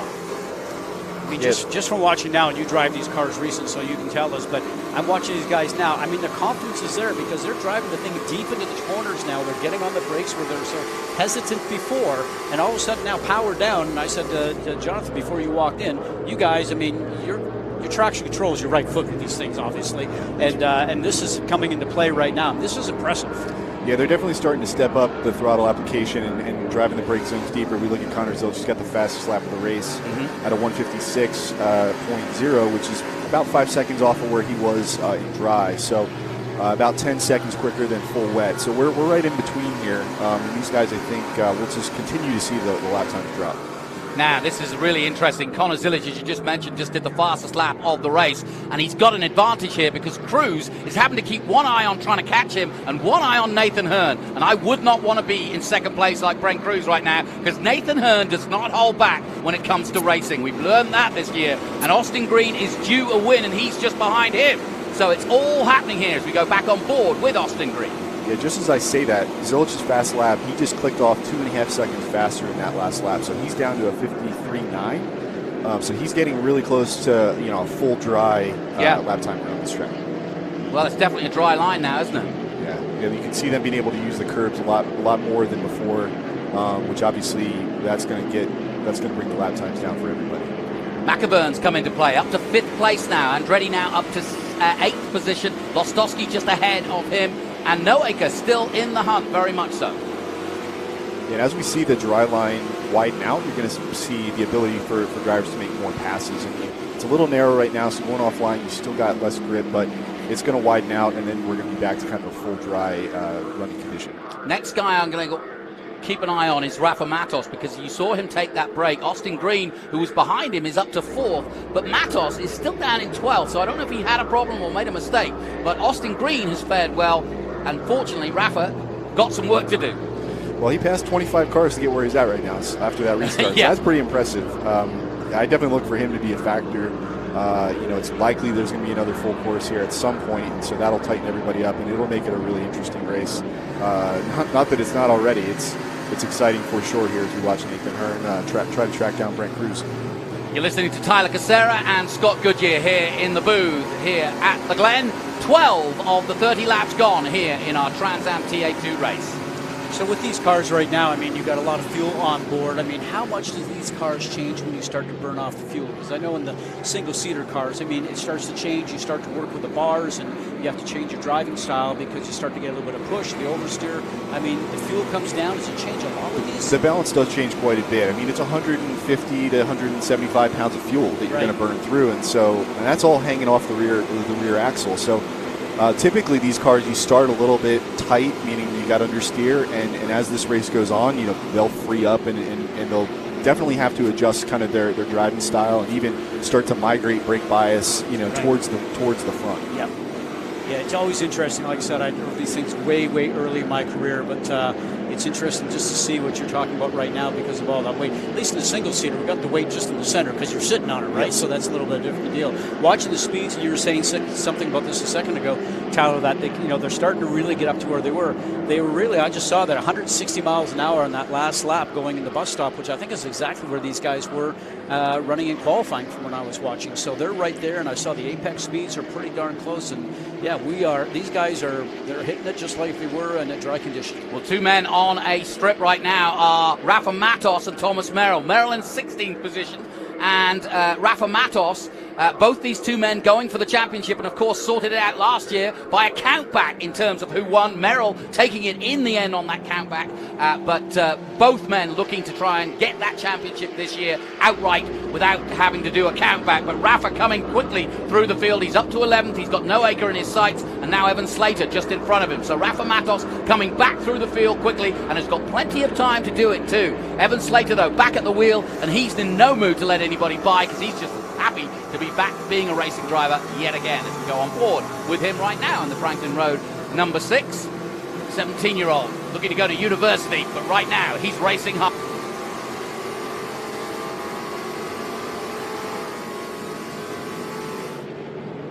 Tries to hold off champion from Three Dimensional Services. That's Rafa Matos of Brazil. Saw him sliding his car just a minute ago and got up on the curb a little bit there, Tyler, and you saw the water start to come out. As we all know, right by the curb, the water sort of sits there in a trough a little bit. You got to be smart and know where you can be on the curb in some corners and some you can't. You got to be really careful doing that because you can snap the back of these cars around so quick when you touch that wet area, and it looked really wet. A lot of spray came up when you did that. Out of 9 there, yeah, you saw the same thing. I thought, boy, that's a... Whoa! Rafa going for a textbook overtake at the big machine. Vodka spiked coolers in a loop, but doesn't quite pull it off. Slater closed the door. Yeah, Rafa looks like he's got a little more pace here than Evan, but Evan did a good job defending there, as he should. I'm just glad to see Evan out there. He hasn't done any racing in 2 or 3 months. And Tyler, you know what that's like. You get out there and you're a bit rusty. He said, yeah, he felt a little second hand. And of course, not a lot of track time. Chris Durbin put a bunch of oil down on the first day of practice. So he's really working against it as Rafa does get through now. We were on board with Evan to take it with the Franklin Road on board. Worked with Evan Slater, earlier in the season when I was coaching that. He's really talented. He does not in the car quite as much as the rest of these guys, and so to see what he's doing and is impressive, and being able to come back from a couple of races off here and be in contention. It's impressive. I'm not surprised though. Yep, and he came back at Road America, did a few laps in practice there, and just realized he wasn't right. Got out of the car, sensible thing to do, and it's so hard when you're a 17-year-old young gun. But he did that, and he went to a couple of tracks on road cars, got himself some confidence back, and he really is back to his former self. I'm glad to see it. Through goes the leaders then. 14 laps of the 30, and it's still out front. Connor Zillage, who has been absolutely sensational, especially around the streets of Detroit and Nashville. But Brent Cruz is our championship leader. Austin Green still third. Nathan Hearn piling on the pressure as we're on board with the man in front of him, and of course that's Austin Green. I love as we go through the onboards here because you can see all the campers that are on both sides of this racetrack. And sometimes, I've been here, especially on the big GTP weekends when I was running, it felt like you were actually racing through a campground to a point. It's really cool. And then you smell the fires that are going and everything of that nature.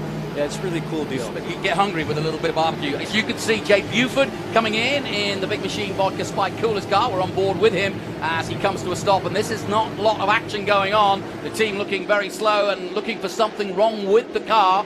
So Jade with a problem of sorts, and they don't look as though they're going to try and sort it in any time soon. In comes Merrill with damage after that spin. Yeah, it looks like he made some contact with somebody or a wall. I mean, that's pretty many laps here after he spun. So. I'm wondering if this is a second. No, he has a spin. I think he's had a second accident. Yeah.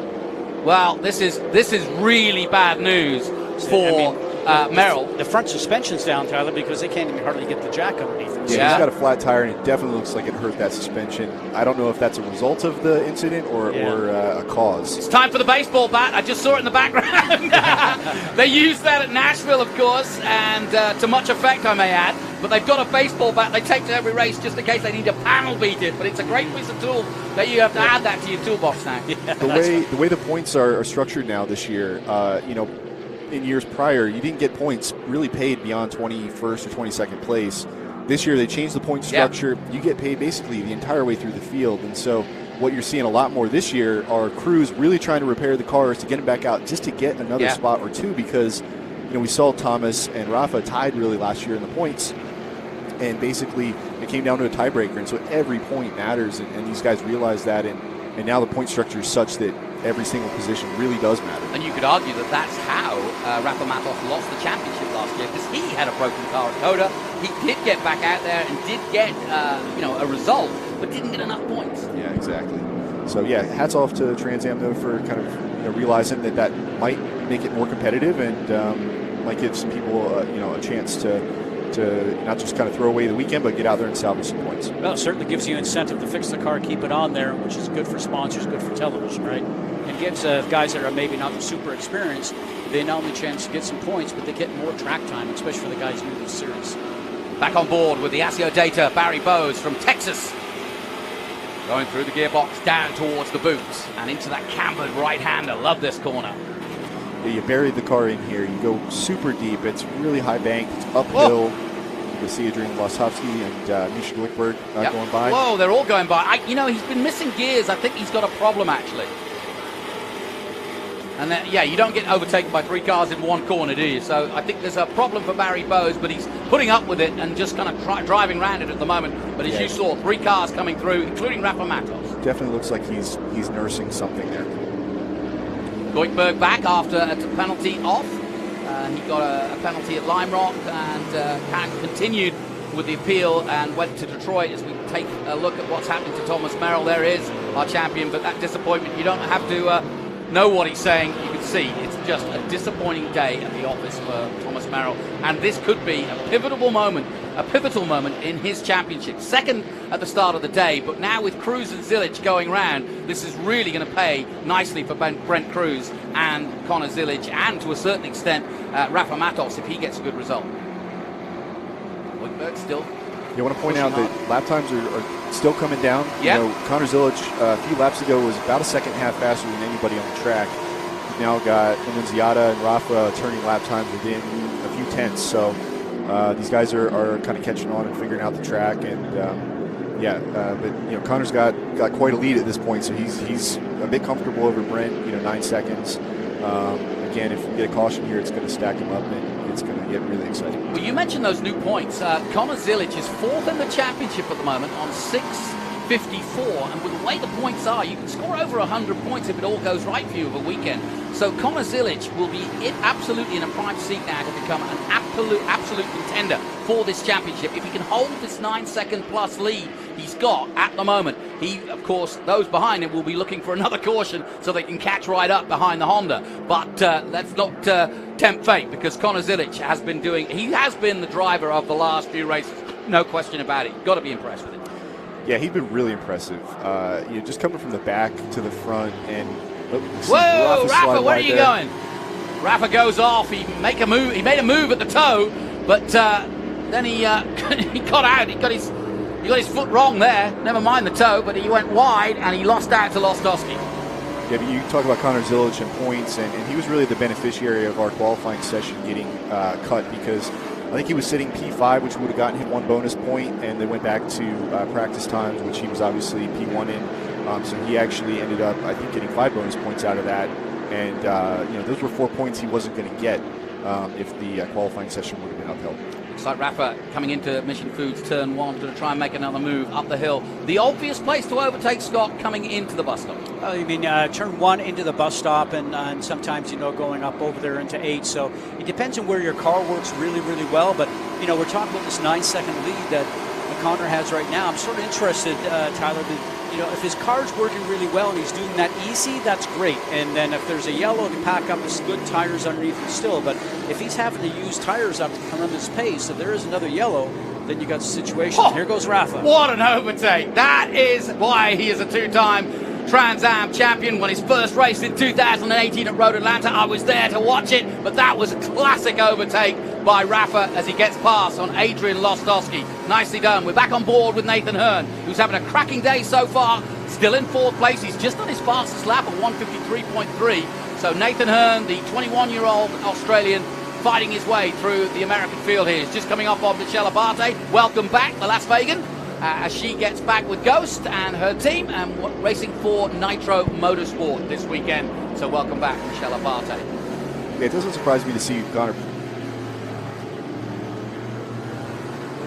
Go ahead, Tyler, sorry. It doesn't surprise me to see Connor Zilic pulling away like this. When I've won my races, it's funny, you start building a gap and then you start maintaining. It's like you start almost backing up brake zones, and you almost seems like you go faster. Yeah, which is really interesting. It's kind of a bit of a paradox there, but yeah, I would guess that they're telling Connor that he's got an 11.8 second lead, and looks like we're under full course yellow here potentially. Yeah, we are, and that was just as Austin Green was about to make his move on Brent Cruz.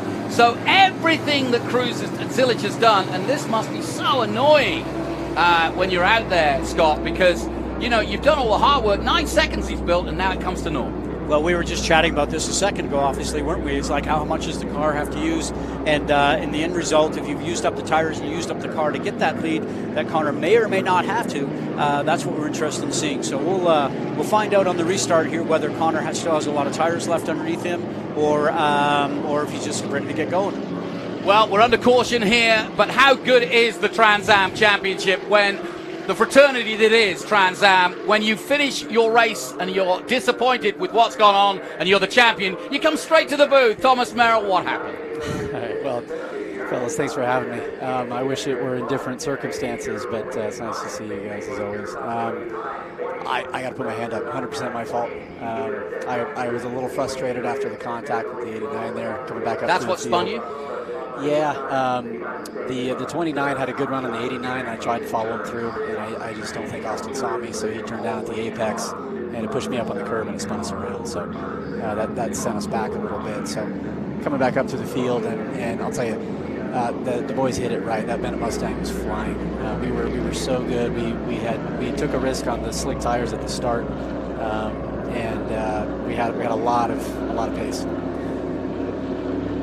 Well, we've just been joined by Thomas Merrill, who of course is our current champion, but sadly the 26 Bennett's car, the Bridge Hall Coke car, is out of the race. And Thomas, I really feel for you, because this was, I felt for you this morning when you were down in 18th because you didn't get the qualifying that you wanted. Yes. And this is a crucial day because obviously you're second, you're fighting for the championship yet again to try and hold on to it. And this was going to be a great opportunity. It's all come to naught. Yeah, no, it's so frustrating, and like I said, I put my hand up, and 100% my fault, and I had to apologize to the HB Tuners Bennett Bridge Hall crew, because man, that Coke Mustang was fast today. And, we made up a lot of places in a short period of time, and watching Austin Green's on board there, I feel like we could have been right there with them, making a race for the podium for sure. We heard that the Coke cars were carrying like inside windshield wipers. Well, yeah, we thought we needed to get creative with the fogging. The fogging in these TA2 cars is the biggest limitation. They're wonderful cars to drive in the wet, apart from the fact that you can't see where you're going. So, which is important. Yeah, that usually helps. Yeah, that usually helps. So, as always, we're always cutting edge with everything that we're doing on the development side, and they came up with a great solution to minimize the fogging. And I was a bit sad actually that it was dry because I wanted to see how that worked.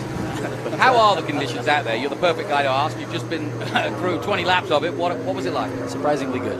Yeah. Okay. Actually, that first yellow was a great opportunity for us to all look at the racetrack and inspect it to look for where the dry patches were, and it was actually much better than I was giving it credit for. So that was very useful, and that's why we started going so much faster when we went green again. Yeah, I was watching the speeds, and you guys were only about 10 miles an hour slower than you were actually in the dry going into the bus stop, and then the apex speed started to come up. It wasn't long before you guys were right on tap. It was impressive.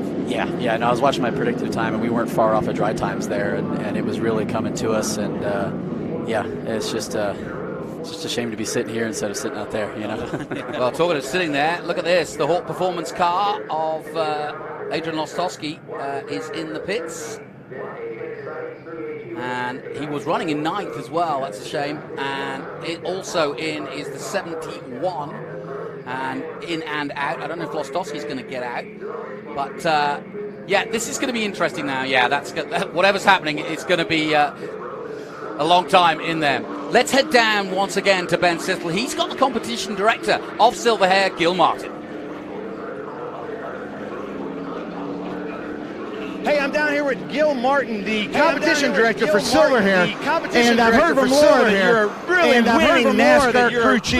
You're here with the TA2 series, and you guys made the right tire call. What a move by Connor, knowing that the race was going to come to him. What made you make this call? What made you make this call? Scenario at Road Atlanta at the first of the year. It was wet. We knew we were going to have to take care of the car. We knew we were going to have to take care of the car in the beginning. Some of these guys had wets on, and we talked to Connor about that he had to give way. Let them dry the track, give it 3 or 4 laps to come around, and it happened. I mean, Jeff Holly's been doing this a long time too, and he knows exactly what these tires are going to dry out, and it pretty well played in their hand. Most of the field played that strategy, but we've got a guy in the car that's way older than his age. Connor is so good in the car about finding the right line to run and taking care of it, so hopefully he can get it done these next 9 laps. And then after everybody came in after that double yellow, it seems like lap times were dropping by like 3 seconds a lap, and Connor's been able to pull a big gap. Now on this restart, what are you going to say to him? Well, I think he needs to protect in the first corner because this place is notorious for cars getting under you in the first corner. So he's got to protect that, get his lead back, but not try to just burn the car down, because more than likely we'll have another caution here towards the end. They'll stack them up again. But I think he's smart enough to know to block his inside right here, and hopefully we'll be fine. A good call here from the Silver Hair crew. We're going to see how this shapes out. But for Connor Zilish and Brent Cruz, our young guns, our top young guns, to be able to have the wherewithal to let the other cars go through, knowing they're not in the same race as somebody on different tires. Scott Goodyear, that's got to be impressive to somebody like you who does so much driver development. Gentlemen, back to you in the booth. Pretty impressive with all these drivers, because been in these conditions many times, especially for the ones that started on the slicks. I will tell you, it's very difficult. Now, I'm used to cars with downforce, Jonathan. Yeah. These guys just have these big cars. They're heavy. And like I mentioned before, your right foot is traction control, and your right foot's also ABS braking, because you're in charge of the braking. And these guys have been very impressive with what they've done in these conditions. What do you think's happening here with Lostowski? There's obviously, they're trying to get him back out, and that's what Tyler was talking about. You're trying to get as many points as possible. I can see Ben just out of the windshield there, trying to have a look himself. But what do you think is wrong with it? They're trying to get it started. Yeah, and I'm not sure if they're looking for something that's causing the engine misfire or something of that nature, or there's an oil leak. I mean, as a driver, if you're putting oil in the rear tires, you know that, and because the back end's going to start to slip out. But obviously now the left front tire just came off, and they've just noticed something, because now they're looking in that corner. So they've identified the area where the problem is. And I'm not sure if that liquid underneath is from. Yeah, that's not good, is it? So they'll understand what's happening here very shortly. Yeah, you don't want to send a car out that's dripping like that, because anything could happen. It could ruin everybody's race, including your own. Oh, yeah, that's, and a lot of times the flaggers, they just do such a great job here at all the circuits we run at. But, sometimes they can spot the oil going on the track, but usually there's cars shortly thereafter following the car that's leaking the oil. And maybe the flag doesn't get up in time, or the car goes off, which then alerts the flagger to say, my gosh, what's happening there? But look how dry it is now. I mean, we talked about this before, and Tyler mentioned it. This track starts to dry out quickly, and then the band of it opens up very much, and you really have a lot of area there to be able to go and use your race car. And the dry line, when it starts to come, and you get more opportunities for passing because the dry line starts to widen. Well, this is a big race for Austin Green, a big one for Nathan Hearn in 4th position. Dylan McAvern having a good run up to 5th position. Adam Andretti likewise. And McAvern and Andretti, you know, they're not at every race in terms of TA2. I think Adam's going to race a Coda again, but every race counts. And you know this as a racing driver when you're making your way through. And I know Adam's been around a while, but when you're not got a full season, when you get in the car, you've got to make it happen. It really is, you know, and I've been fortunate at full seasons, but the thing with that is, you know, if you have an injury, and I've had those where you go and miss sometimes 3 or 4 races or 5 or 6 races when I had my broken back, you know, you get back into the car and you feel on your back foot all the time just trying to be with these guys. And I'm not sure if, you know, and a lot of it's really just a bit of a mental game. You know, you want to be there, you want to be sharp. And so if you come in there and you're doing sporadic races, it's very difficult. Well, the man alongside you, who was our runner-up in the E-Series, Trans Am didn't stop for the pandemic. We just went E-racing instead, and I'm delighted for Tyler Casera because he kind of came to my notice at that point and really made a name for himself in that series, being going head-to-head with Josh Hurley, but and then literally turning from sim, so out there if you're watching, from sim to racing driver, Tyler Casera. I've just got my rig, by the way, got my Fanatec set up, I'm ready to go. I might have to call you, but Tyler, you know what it's like. You've got to perform when you get the chance. Look at these guys coming, several cars coming in. Yeah, it looks like those might be the lap down cars. Yeah, this is David Hoots doing what he said he would do, which is to try to get the cars that are Nesbitt, for example, was behind Zilich just a moment ago. So he will put them through, as you can see, a line of cars waiting here, and that is because they are effectively further down in the order, and then they'll come back, and then the race hopefully will therefore be whole, as I would call it, and you're not fighting through traffic. No, but if you've been down a lap and you're just a couple of cars behind the leader, I see it both ways. I mean, I understand improving the show and everything of that nature, but as a race car driver, you know, I'm going to get past that guy. If we have another yellow, I'm going all the way around again. I'm now back on the lead lap on the tail end of it, but, you know, that's what we do, right? Yeah, it's just really tough. I mean, it's like you said, it's a fine line of, like, making the competition what it is and potentially putting the front runners at risk, you know, of staying packed up on the restart or some unforeseen contact happening. So I get it. You know, I guess as a driver, I'm for it, especially, you know, I tend to run towards the front. So I'm usually the beneficiary of that, and so I'm for it. But I know as somebody who ends up a lap down, your race is pretty much over at that point. Right. Yeah. Guys, we're about to go green again. I just want to take your temperature on what you think. Let's just take Zilich's strategy here. He's done it all right. He's got Nathan Hearn behind him and Brent Cruz. How do you play this? Oh, for me, I guess I was asking Tyler about this before. I mean, really, did Connor Hold that thought, Scott. We're going to go down to Ben in the pit lane. He's got some news.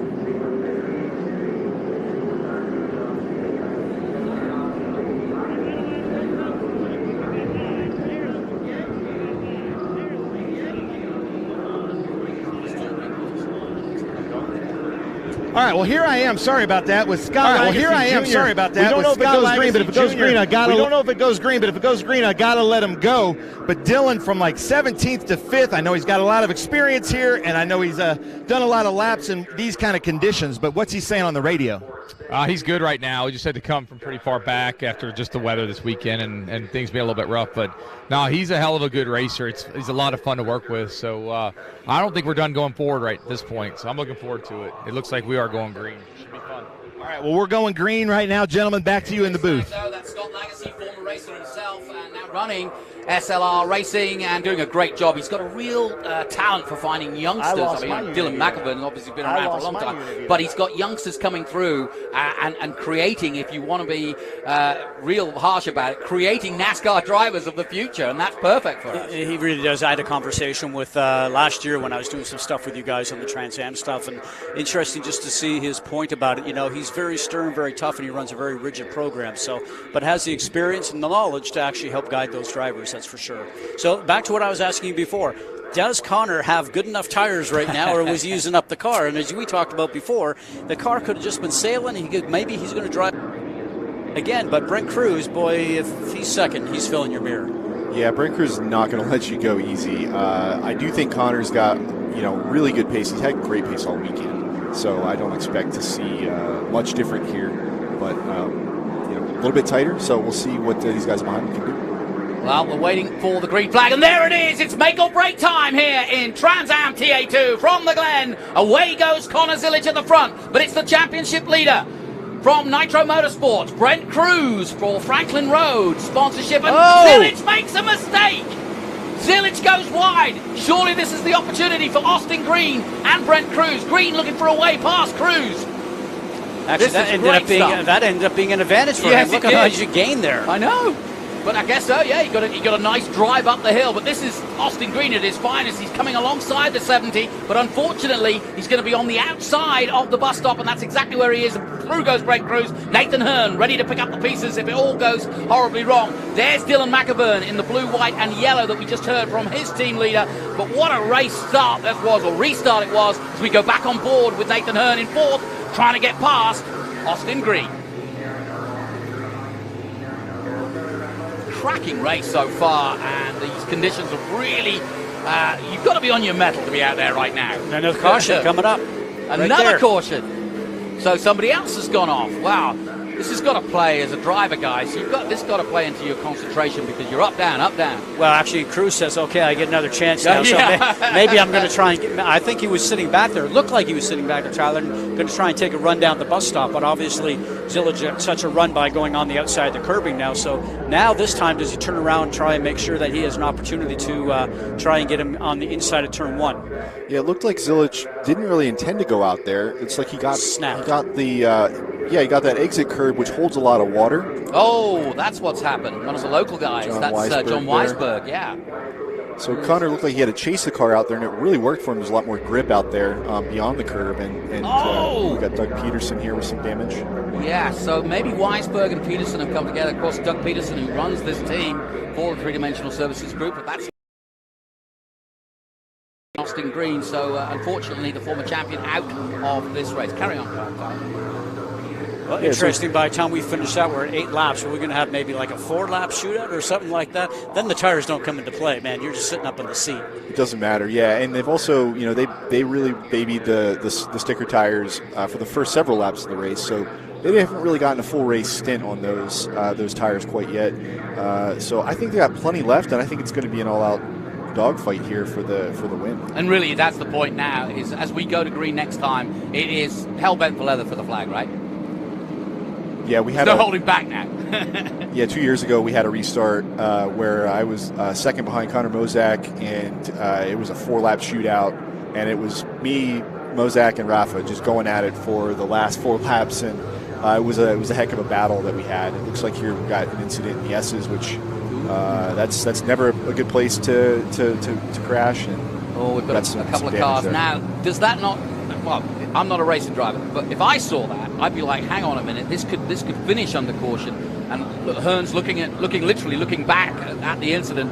What's going through your mind now in terms of that? Or are you thinking, you know what, I might have a 1-lap sprint here. Here comes the 87 of Peterson into the pits, but also the 83 is in there as well. So it's been a busy day at the office for the Three-Dimensional Services team. Boris Said Jr. is just behind, and it looks so he's got a problem. The door is off on his driver's side.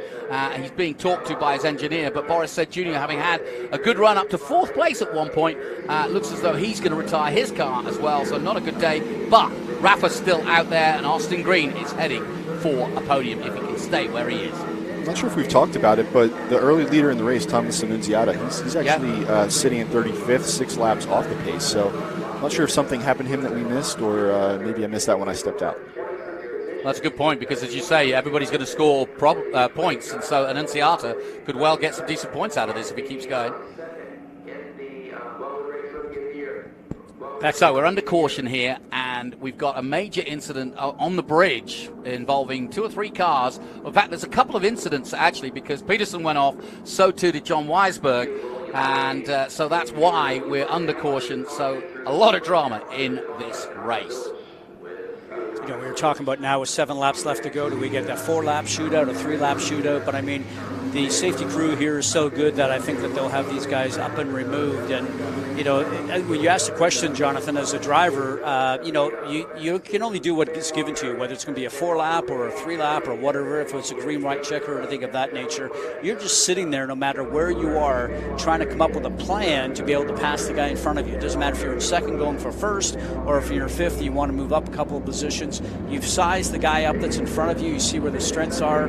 You've probably had a restart or two where you get to see how they are in restarts. So for me, I was always trying to figure out what I need to do. But the most important thing is you guys can't get out of line before you get the green flag and yes, jump. That's important. Yeah, so, you know, it's very interesting. I was watching Cruz on that last restart. He was getting closer and closer, but he was dragging the brake because I saw the brake lights come on. So he's on the gas and trying to get that thing popped out. But, yeah, it's the timing of the whole thing, isn't it? Yeah, the rule here where you can't pull out a line before start-finish really kind of ties your hands a bit, and you can't make a move until after that start-finish line. And but that being said, to your point, the restarts are a prime time to make up spots here.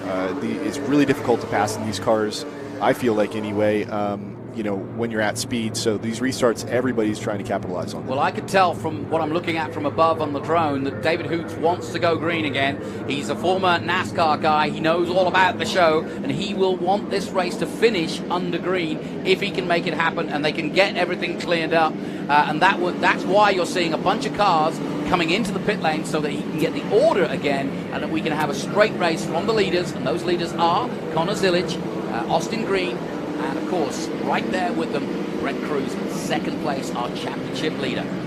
So we're under caution here, and we are waiting for the resumption, and we hope it will come, and we'll get a sprint to the finish. Still clearing up the debris.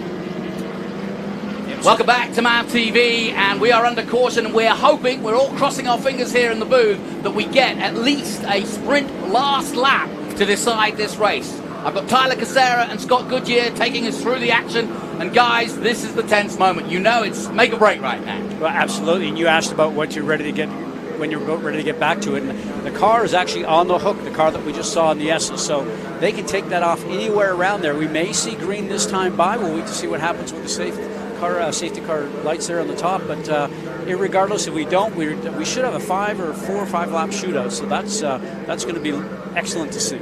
It looked like that was Caton and Sarche there in the S's that got together. Getting a report there was some spinning cars in front of them and maybe just got collected in it. So really unfortunate for them. And to kind of get back to Nunziata, I also received a report that he actually went off right here going down into the laces of the boot prior to that last caution. So that's what took him out.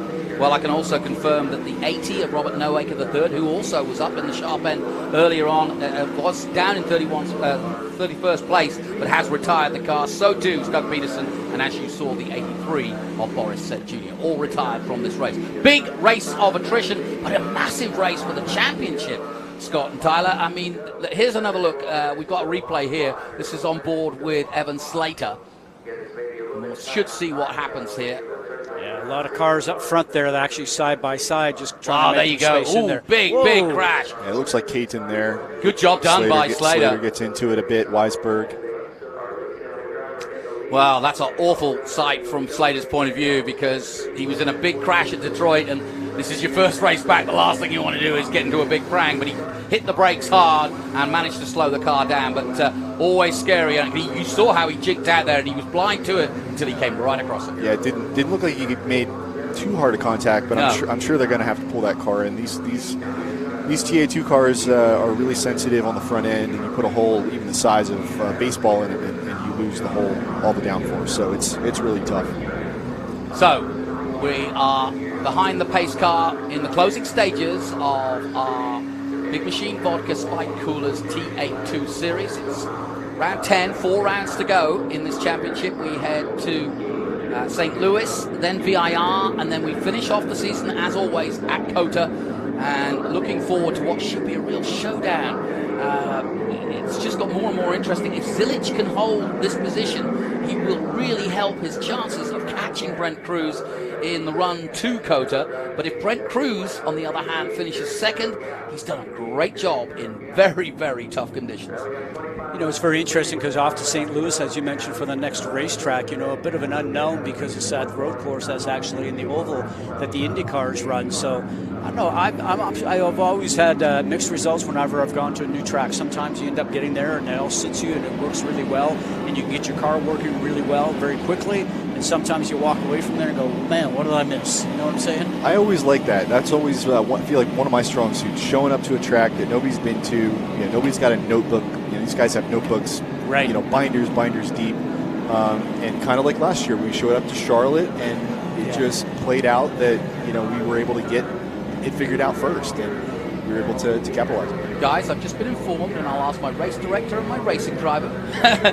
It's going to be a timed race. So we have on the clock 9 minutes and 30 seconds. How does that change your approach? Well, you instead of maybe 5, getting 4 laps left towards the end, you know, maybe you're going to turn around and get a couple. So they'll tell you from the pit lane exactly how many they think that you're going to get.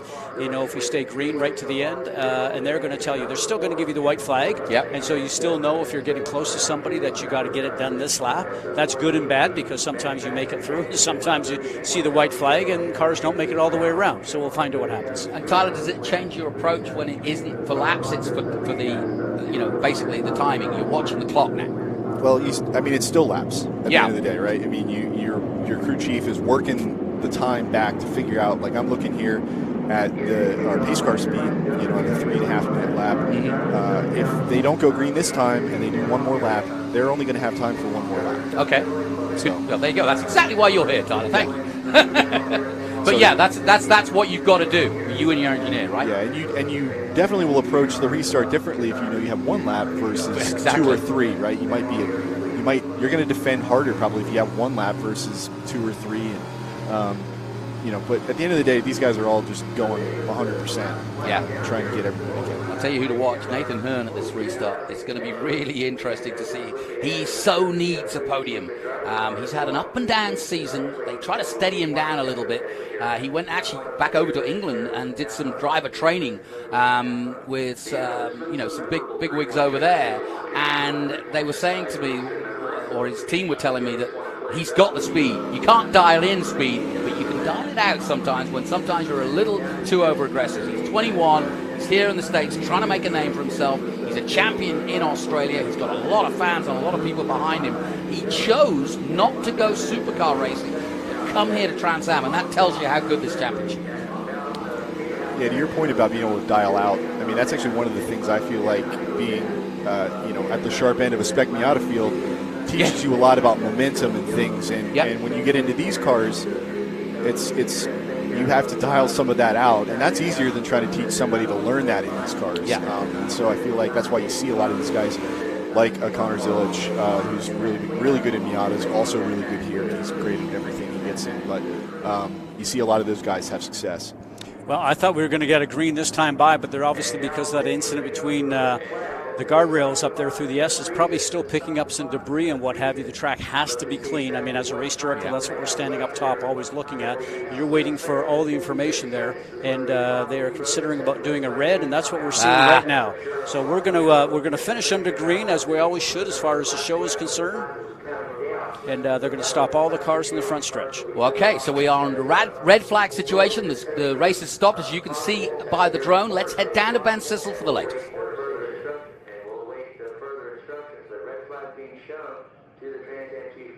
Well, thank you, Jonathan. Here's what's happening. We were just over here with Tony Pirelli. You can see him there sitting by the wall. Stu, if you can get a shot. He's been on the track with John Claggett, with RC, with David Hoots, and the track, trying to figure out if we can work out the time, because we do go to lunch break. So if I understand this correctly, what they're doing is they're stopping the cars from going around so that the workers can safely clear the track. They're going to all stop right here under red flag conditions. This is a crazy one. Usually we stop them in pit lane, but if somebody can't get refired or restarted, it's a little bit downhill. but that's what's going on. So we've got Connor Zilic, Brett Cruz, Austin Green, Nathan Hearn, and Dylan McIvern with Rafa and Adam Andretti behind them. This is going to be a crazy restart, gentlemen. I'm going to send it back up to you, and then I'm going to ask permission to go out on the track and talk to the drivers. Back to you, gentlemen.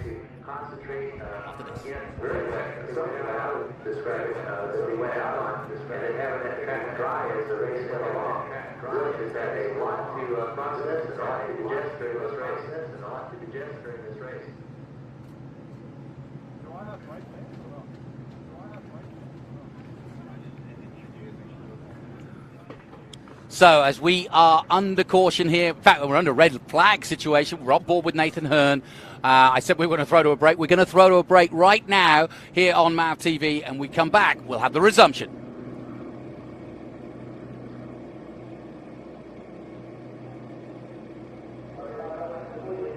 So then, guys, let me ask you a question. How does the car feel? You've got no fuel. You've got 2 laps. The cars are cooling down. The tires are cooling down. The brakes are cooling down. What do you do? I'm going to turn around and look at the Trans Am expert sitting beside me. I know on a single-seater it's a little bit different, but right now these things are horses to travel with when you guys are pushing them. And I'm used to a downforce car, which you can smoothly finesse, and I don't turn the steering wheel near as much as you guys do. Yeah, these cars are a handful on cold tires for sure, but I don't know that it's going to be a true cold tire kind of situation. No. You're going to have a lap to get things back up to temp, and I don't think we're going to see much different here. I think you just go for it. It's kind of like driving in the rain, right? You got to remember everybody is in the same situation. Right. Everybody's cars are sitting on the front straightaway here, cooling off. And even if you feel like you might not have as much grip going into turn 1, like everybody is going to be in the same boat. So what's your biggest worry then? Let me put it a different way. What are you worried about as you go on the restart? Brakes or tires? It's not brakes. It's definitely going to be lateral grip. You know, making sure that you're able to get through the corner with the same kind of speed and pace that you were before. But these cars they slide around a lot, but they're pretty forgiving. Like you can really get the car sideways, and there are some race cars that have a tendency to be snappy. Or snap oversteer, and these cars are really kind of floaty in a sense. They're a lot like a Spec Miata, where you can really get them sideways and slide it. Well, thanks, guys. You're getting the very interesting insight of Tyler Casero, one of our top drivers in the series. Not in a car. Find him one, please. Get him some sponsorship. We need him back. And Scott Goodyear, of course. And we are waiting for the resumption, which we think will be a 2-lap sprint. We welcome our viewers on MAV TV back to our live coverage of the race. But as you can see, we're stuck on the front straight at the moment under red flag conditions, but we're expecting a restart with a quick sprint to the finish. Let's head down to Ben Sissel for the latest.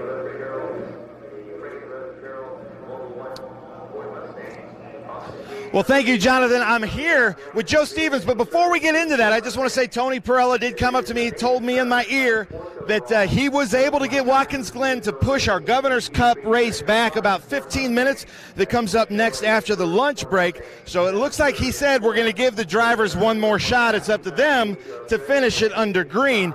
I'm with Joe Stevens. Nathan Hearn is currently in 4th. Josh Sarchett was one of the people that got hit in the S's, causing this long break. But what is Nathan saying? He seems to do so well in these close circuit, close wall kind of Bathurst style racetracks. You look like you got a smile on your face and you want to go back to green.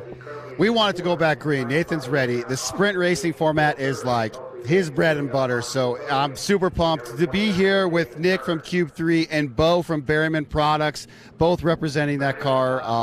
I'm excited. This is why we come. This is racing, and it's, although wet, it's been a beautiful event here with Trans Am and SVRA at the Glen. I love coming here, and what an awesome show so far.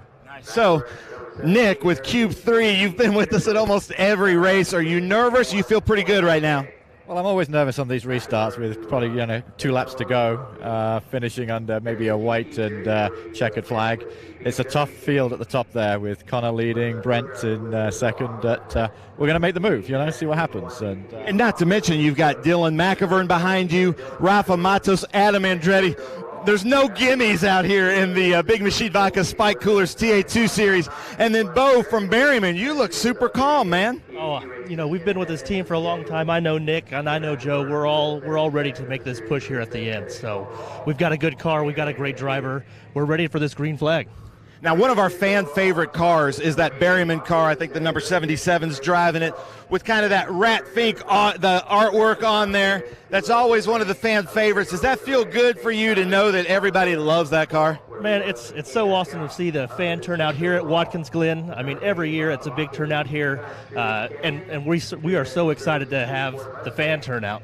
So that livery is just, it's special, so it's great to see people like it. And I love it.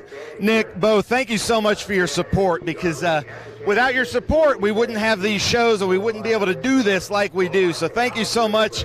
Sponsors are so important in motorsports. You can see they're still lined up. They're going to get this thing cleaned up. Jonathan, back up to you in the booth. I love it. Getting them all lined up. You wouldn't see that in IndyCar or Formula One, would you? I love Trans Am. We're talking, of course, about this man, Nathan Hearn. You can see from his body language, even though he's not moving much, he's just pensively thinking about the restart. And concentration now is key, because he knows what's in front and what's behind. And Tyler, this is no time for making mistakes, is it? No, it's not. With the 2 or 3 laps that we're going to have under green, there's, if there was 1 lap to go, there's desperation throughout the field, and there's Hail Marys left and right. But with 2 or 3 laps to go, I expect we'll be pretty clean under the restart, but then, we'll see how that last lap shakes out. And Scott, if you were Nathan Hearn, you've won here at this track, and you know now the situation of a projection of 2, maybe 3 laps. Where would you make and when would you make that move for the podium? Well, first off, I think you got to try and get one done going into one, because you want to get yourself past so the other 2 guys don't get too far away. And then if you can actually get a bit of a draft and make some time up in the bus stop. But the first 2 guys up in front are really, really quick, obviously. We know that. I'm just looking at the best time that these guys have done with Connor Zillage right now at almost a 152 flat, and then you end up with Brent Cruz. I mean, he's 6/7 tenths of a second away. So is that going to play into what we just saw on the last restart, where he gets, Connor gets a bit of an advantage and can just pull away, or does Brent just go, you talk about the Hail Marys. I mean, okay, I'm just sit back here and the start goes, and I'm going to dive down the inside just to see what I can get. Go ahead. I was just say, we see on the front straightaway there the cones on the left side. So Connor is in charge of the restart. It's not at the flagger's discretion. They're gonna throw the green flag when they see Connor launch.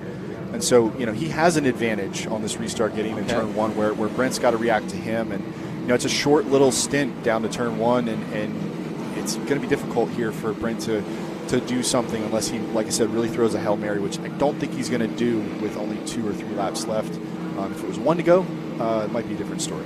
We've been talking about Nathan Hearn and his chances, but Austin Green, don't forget, he's new to this team. He's still in his early 20s. He's trying to make a name for himself. He comes from a family. David Green, his father, was a NASCAR Xfinity champion, and so this is a real breakout moment for this young kid who came to racing quite late. He did a lot of karting, but the 22-year-old Austin Green, what a day for him if he can make this happen.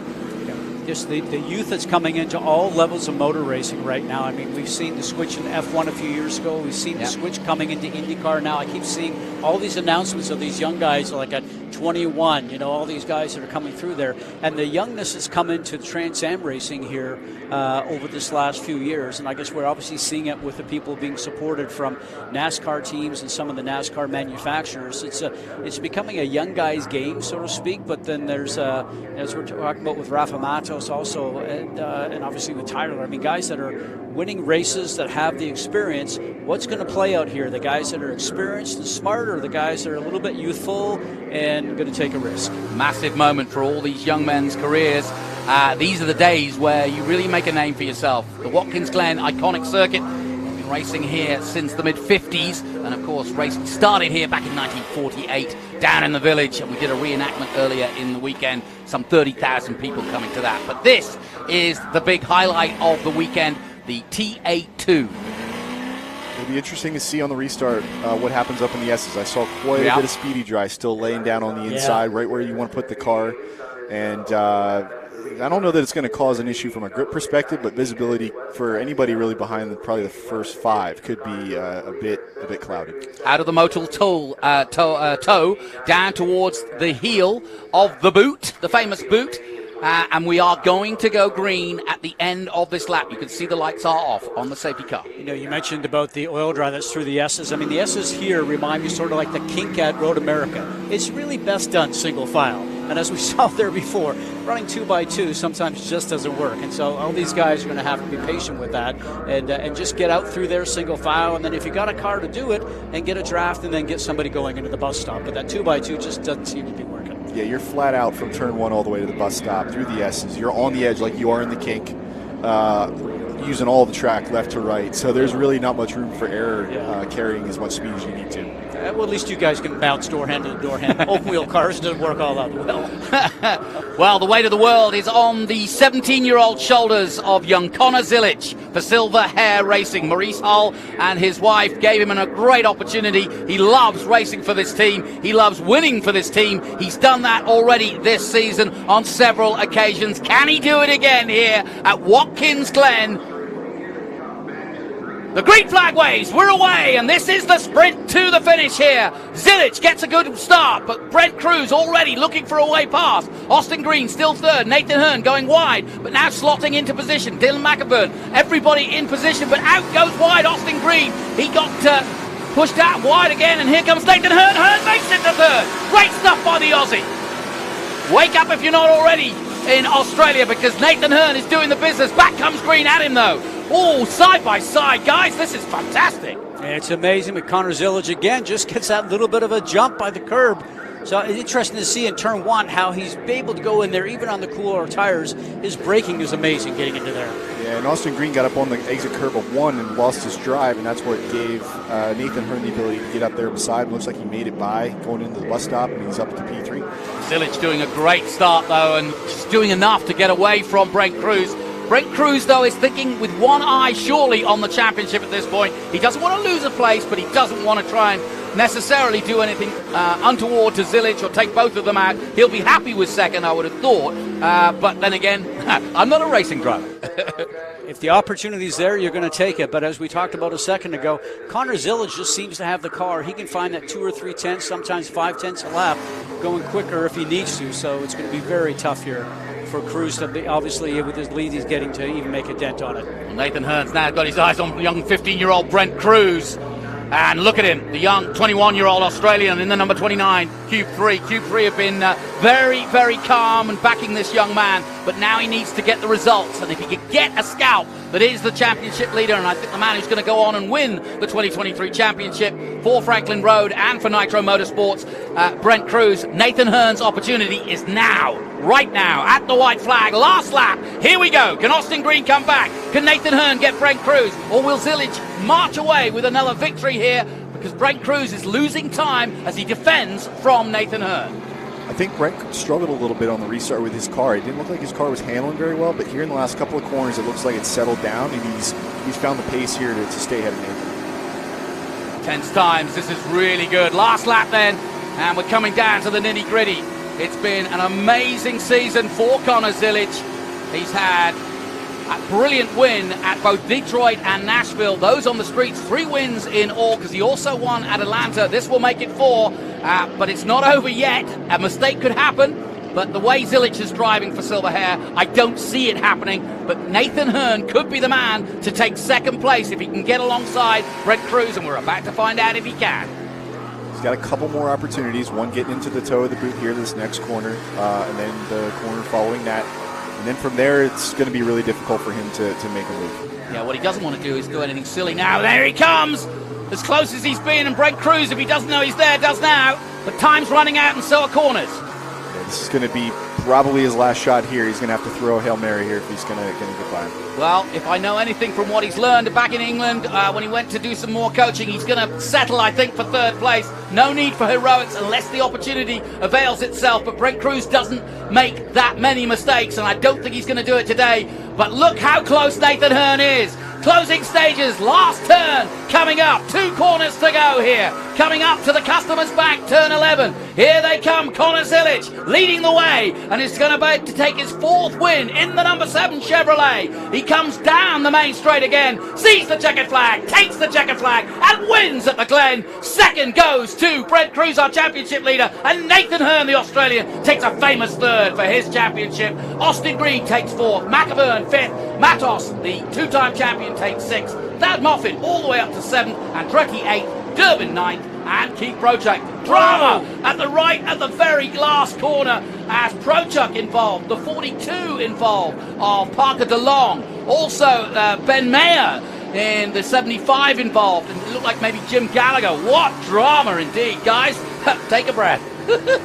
Well, that's all from somebody just trying to do that, like you said, the Hail Mary, trying to stick it in there on the inside. And I always tell these young drivers I work with, if you're not beside the door handle in your world, cockpit to cockpit in our world, and presenting yourself, guess what? It's probably not going to work. And we haven't seen it, but I probably textbook tell you that's probably what happened. Yeah, that switch back between turn 10 and 11, it's enticing, but turn 11 is tricky to go too wide through there, and that, I would guess, too, that's probably what happened. And you come out of turn 10, it's so difficult to get set up for 11, especially I even know in a downforce car. And these things here, I mean, it's you got to be carrying all that weight from one end to the other. Yeah. Got to be difficult. Well, what a great season it's turning out for Connor Zilic. As I keep mentioning his age, but it belies his skill level at just 17. A 7th at Sebring in round 1, 4th at NOLA, a win at Atlanta, his first of the Trans Am Series. He then went to Lime Rock, took 4th there, had a bad day to Detroit in race 1, took 24th there, but then bounced back brilliantly from the back and won the second doubleheader at Detroit. Mid-Ohio, 32nd. That was his worst day of the year. Road America, 16th, not a good one either. Then bounced back with a plume at Nashville with a win from the back again. This time, though, he did it from the front, and he really does deserve the accolades for what he's achieving here for Morris Hull and his silver-haired team. Well done, Connor Zilic.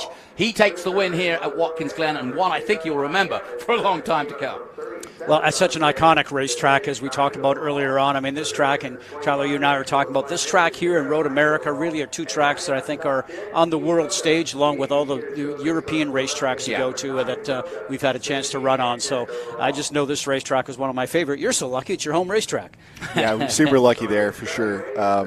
And this race had it all, right? It had weather, it had wet conditions to dry, and strategy and everything. That all came into play here. And so, definitely hats off to Connor Zilic and the whole silver hair team for their win today. Yeah, I always love races like this because I know how good all of you drivers are. But when you really get pushed like this, when there's weather involved and a choice of tires and a choice of strategy too, about how you play it, and also who's calm, cool, and collected, who's a cool hand Luke, and who's not, who doesn't handle the pressure. And the truth is, racing driving is about dealing with pressure as calmly as you can, in my opinion. And I think that's when you see the true champions. Well, and so because everybody here has so much talent, and like I said before, it's about the patience, but also the teams now are starting to play such a big point in that car setup, making the decision on the tires, what you're going to do. I mean, and these guys are all in training, so I mean, they're just learning so much. It's going to sit with them for the remainder of their career. Yeah, as a driver, though, Connor and Brent being on the slick tires to begin the race, really falling back pretty far there. 20 seconds behind the leader, not getting impatient, knowing that they were going to have the right tires and the right car at the end. I mean, obviously, it's paid off for these guys. Yeah. No doubt they're hearing that in the radio, but you still, and you understand it, I understand it. They tell you something on the radio, but you're not always listening. It kills you to see them driving by you. Yeah. There he is. Almost slipped off the top there, but a good little photograph to be had there. And we'll, in a moment, hear from the red-headed wonder that is Connor Zilic. A great day at the office. And here comes Ben Sissel. So why don't we see if we can head down to Ben, who's got our winner and is congratulated by the opposition. That's Nick from Cube 3 saying well done to him. And I'm sure Nathan Hearn will be right out as soon as he gets out of the car to do the same. And they are doing exactly that. Let's go down now to Ben Sissel. And he's got our winner of the day, Connor Zilic.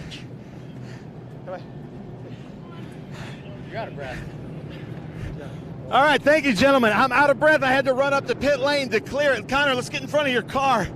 But I had to clear some debris so that they could come in because we want to have a great celebration. Man, unbelievable. Your team made the right call with the tires, letting those cars go by with the wets, was so smart, and then the race just seemed to come to you, and you were able to gap on the restarts. Unbelievable. Yeah, thank you. We knew, I mean, we came up to the grid on slicks, and everyone was kind of trying to decide what they wanted, but everyone on my team seemed pretty confident with the slicks, and kind of just left it in my hands. So I had to go out there and execute and do my job, and that's what the team told me. And I knew I'd have a car capable of it, which I did. Silver Hair Racing brought me an awesome race car and made my job really easy. So those last few restarts were definitely a little hairy. I was getting nervous at times, but I know Brent's a really respectful driver, and he's not going to do anything to take me out of the race. He's really smart, and I've raced with him a bunch, so we have a lot of respect for each other. And good job to him and Nathan on their finishes as well. Just so thankful for Maurice and Laura Hole and everyone at Silver Hair Racing, Chevrolet. I had a bad fast Chevy, so that's always good, and looking forward to the rest of the season. And congratulations. And he was talking about Brent Cruz. They've been racing together since they were like 4 or 5 years old. In fact, at almost all the races we go to, I see them at the concession stand together, getting ice cream together. Speaking of Brent Cruz, who's currently in the lead in the championship points, so this is kind of a great championship run for you, because I know Connor's hunting you down, but if you can't win, second's awesome. Was that your strategy? Yeah, just had a super solid points day. With mixed conditions, I think your number one goal is to bring it home in one piece. I think that's a goal that everybody has when it's half raining and you don't know to go to slicks or rains or what the plan is. To bring it home in second, I think, is a great day and a good points day as well, and not a touch on the car. Nice. Anybody you want to thank for that wonderful performance? Yeah, I want to thank the Lord. I want to thank everybody at Frank Leonard Apparel, Toyota Racing, my whole Nitro Motorsports team, Nick Tucker, my dad, my mom, everybody that touches this thing. Ken Twaits with Franklin Road, obviously. None of this would be possible without him and just the whole team. Nice. Brent Cruz, great championship run. And then we'll come over here because I do want to show you this. We were talking to Bo about the whole Berryman thing. This is what I was talking about. And I think Sarchit's car has even more of that. But here, let's get right here, Nathan, because we got to show this. All the Aussies are going to be very happy about this. Another podium on a super tight track, difficult conditions. How's it feel? It's really good, and I was sort of hoping for a little bit of sprinkling like it is now, and if it stayed a little bit damp, we had a flying car. We came from 13th after, practice didn't go our way and just fought all the way through. So I hope everyone's all right for the two big crashes we had. I obviously haven't heard anything yet, but hopefully everyone's all good there. Nice, and it's got to feel good to put it on the podium in front of two of your most important sponsors right here with Nick from Cube 3 and Bo from Berryman. That's pretty important, yeah. So I've got to keep the sponsors happy and try to go again next year. But, look, we want to be up on the top step where Connor is, but we're getting there, to finally be consistently on a podium and consistently have a fast race car. It's good. So we just got to keep chipping away and see what happens when we come to St. Louis. Nice. And now the rain has started. So I'm going to do the podium celebration. Gentlemen, back to you after a great race. Great words from our top three. Well done to all of them. And as Ben pointed out, literally, those two, Brent Cruz and Connor Zilic, have been racing since they were dot. They've literally gone, both of them are World Kart champions, incidentally. So they are really the future. And guys, just sum up what you were just watching. Well, I think we just saw some incredible stuff on the racetrack. But Tyler, what impressed me is that those youngsters and really not even the age of driving at this point in time, are standing up and doing an interview, getting all their sponsors in. It's like watching somebody step out in NASCAR, and they get everything perfect, and they are so polished because so important what you do on the track and so important what you do off the track today versus when I started, it was you had better have the speed, you better win races, and you'll make a living out of it. And now it's everything. It's the whole package. You've got to be a well-rounded individual, not just fast. Like you said, you got to have it all. And these guys, for sure, are the full package, and that's why they're going to end up going to the top someday very soon. Yeah, and when you say that, you and I'm a lot older than you, but, you're working out, you're getting your laps in the car, and you're going to the gym. Now you're working out, you're getting your laps in the car, and you're going to the PR house to understand what you need to do in front of the camera. Well, thanks to Tyler Casera and Scott Goodyear. But what a race. What a experience. Let's take a look at some of the highlights. We got underway in wet conditions. You can see the wipers on, and then that meant some came in to change tyres. Connor Zilic at the front, Austin Green popping out there, Brent Cruz in the mix. Austin Green having one of the best races of his season, chasing down, and then crashes galore. Jade Buford getting together, Thomas Merrill, our champion, getting turned around. Also, Evan Slater and Annunziata had problems. Lots of drama throughout this race. Zilic going wide. A massive crash, somehow avoided by Evan Slater just about. Then we had a red flag. We sat for 10, 15 minutes, and then we had the sprint to decide it. Nathan Hearn was the man of the moment. He got past and got a podium, but no one could stop Connor Zilic.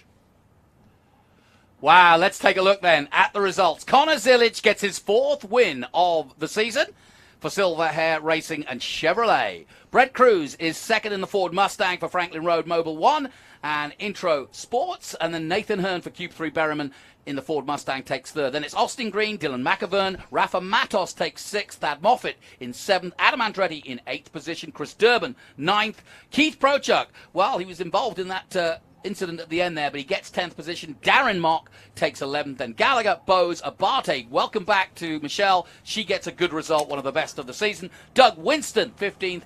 Parker DeLong also involved in that crash at the end, but he does take 16th. Caleb Bacon, Luke Rumberg, Ty Young, Bruce Raymond, all coming 18th, 19th, and 20th. And further down, Ben Mayer, also involved in that incident right at the end there, is 21st. Then Phillips, Nesbitt, Goitberg, Rook, the local man, in 25th. Boris said Jr. in the end, 26, having run as high as 4th at one point. Doug Peterson retired, as did Weisberg, Sargey, and Evan Slater.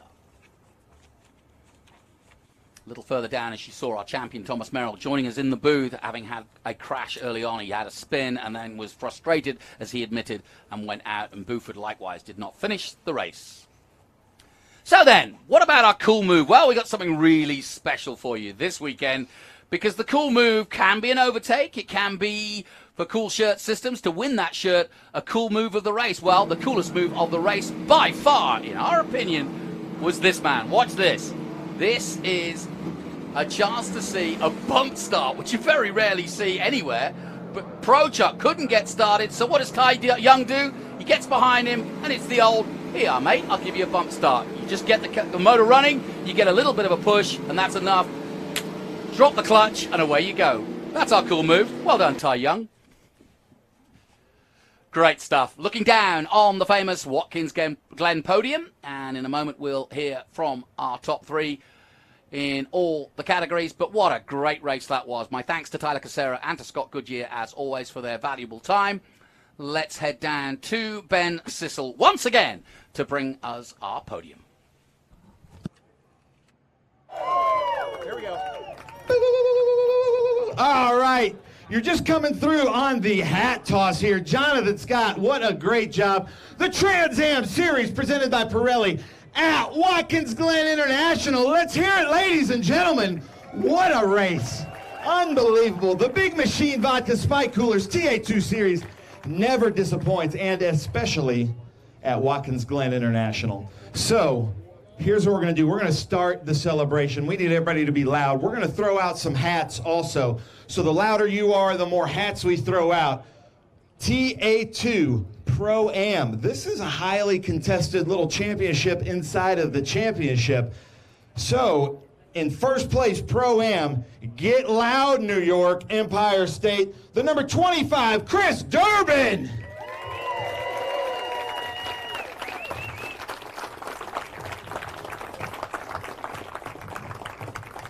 Now, here, you got to get up on top, Chris. Now, Chris, I got to say, at Grid, your car looked beautiful. Well, if you were a Concord judge, what kind of marks would you get now? Maybe a 2. A 2. Nice, yeah, little squiggly bits there. Yeah, some of that will buff out, I'm sure. How was your race out there? A nice job. Race was good. We had to start in the back because of some stuff early on, but we went on dries, and it was a little sketchy to start with. Anyone who went on dries knows that, but thanks to my Flying Wrenches crew, Amsoil, all the sponsors, PME Engines, Howe, just a pretty awesome day. And we got in the top 10. And we got in the top 10, he said, but I got one more question for you. Flying wrenches, does that mean they're really quick with the wrenches, or does that mean the wrenches come flying, like projectiles? Yes. Yes, I like it. Let's hear it, ladies and gentlemen. Chris Durbin, top 10 overall, but first in Pro-Am. Congratulations, beautiful car. I'm sure that'll buff out before the next round. Oh, yeah. Okay, New York, come on in here, people. New York, get loud. One more time. Chris Durbin, that beautiful number 25 Amsoil Chevrolet Camaro How chassis, Flying Wrenches crew. Big Machine Vodka Spike Coolers TA2 Masters. He was with us on the podium, I believe it's Sebring. In the number 50, let's hear it for Bruce Nesbitt. Come on now, with Breakometer. Bruce Nesbitt is the knob with a brain. Let's hear it. Yeah, man, you got to come up there. Masters. All right, Bruce Nesbitt. I like this. Yeah, the knob with the brain. Tell us about your race. Buy a brakeometer. You'll race like I do. Put rear brake on that rainy stuff. Thank you very much, Watkins Glen. What a lesson. Woo! I want to thank my wife, Joe, Paul, all the guys. You know, without the backstory, none of this would happen for any of the drivers. So let's give all the crews a great hand. Nice. Let's hear it. Now, you said Watkins Glen, what a lesson. Does that mean we can truly teach old dogs new tricks? Yeah, well, I was here 23 years ago, and the track changed a little bit, and so did I figured that out. But I really, because we only had 2 laps of first practice and a few dicks, I said to Joe, the crew chief, I said, you know what, I just want to learn the track, and by God, I did. Nice. Let's hear it. Ladies and gentlemen, always enthusiastic. I wish we could bottle this energy. Stay there. Hold that up. We're going to switch hats, Bruce. Breakometer, the knob with a brain. What a great catchphrase. One more time, Bruce Nesbitt. Learning lessons here, TA2 Masters. Nice job, Watkins Glen International. Bruce, man, nice job. You 2 for 2 this year? Pardon me? You 2 for 2 this year? 2 for 2. Sebring and Watkins Glen. I'm 82 years old. 82 years old. Ladies and gentlemen, how about that? If that is not living the dream, right there, Bruce Nesbitt. Oh, and look at that. Oh, and he's got a better arm than we do. All right, now I need you guys to get really loud because we're going to start. The Big Machine Vodka Spike Coolers TA2 Series overall podium. Again, like I always have to say, this is provisional, but I didn't see anything out there super crazy. So, in 3rd place, all the way from Australia. It's like early in the morning there. Let's hear it. Nathan Hearn, Stevens Miller Racing, Cube 3, and Berryman Products. What a race. When we came back to that restart, he was in 4th with some monsters behind him. Sorry, Chris. How cool is that? See, Bruce is over here teaching him lessons. I love it. In 2nd place, but first in the championship points. He won our Young Guns last year. He's looking to win this Big Machine Vodka Spike Coolers TA2 Series. A great championship run for him. Brent Cruz. Nitro Motorsports, Franklin Road Apparel. And don't forget, Treetop Apple Juice, right? Yeah, because you're how old? 15. 15 years old, ladies and gentlemen. Doesn't have a driver's license, but is out here, you know, racing with people like Bruce who aren't quite 15 years old. That's right, he says. I love being heckled. 1st place, ladies and gentlemen. I believe this is 2 in a row. 16, 17? 17 years old.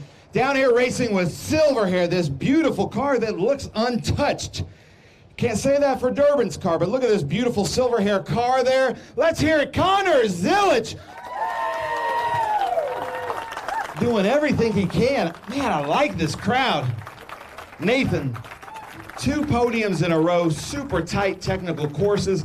And then coming from Australia, he said, I asked him earlier this week, has he ever done this course? And he said, oh yeah, I've done it a ton on PlayStation. But hold on, hey, I know Nick and Bo, I know you're his sponsors, but Chris is yelling at me. Can you just move right over here? How about that, Chris?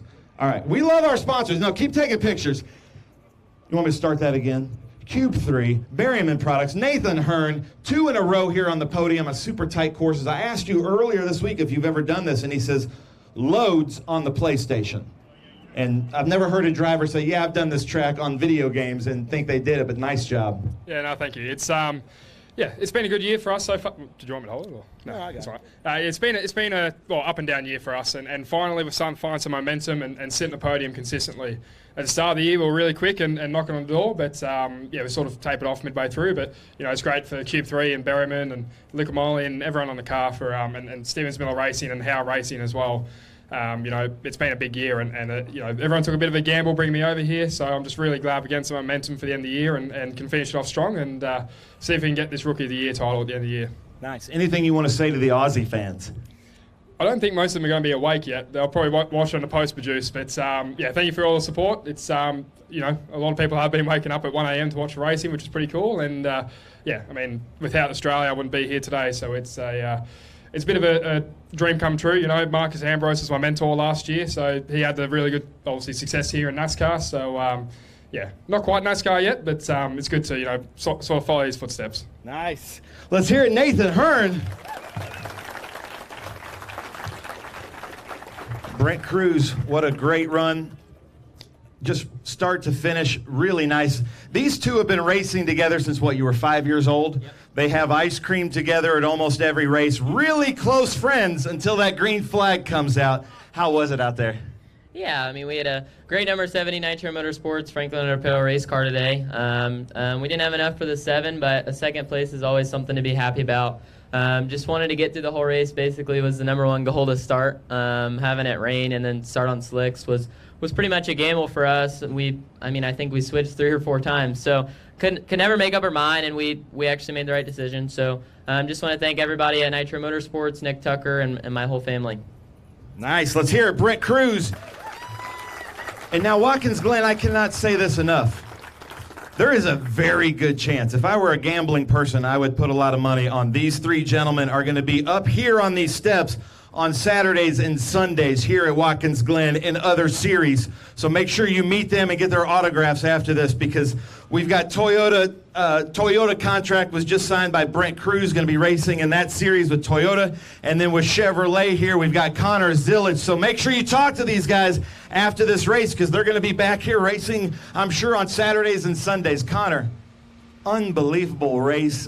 You were able to gap them. The car had to feel really good. Tell us about it. Yeah, I did have a really good car. Silver Hair Racing, they've worked really hard the past few months to put us in this position and give me these cars to go out here and win races. And today was a tougher one for sure. The weather conditions, as easy as it might have looked, that was, the first 20 minutes of that race was really, really tough as a driver.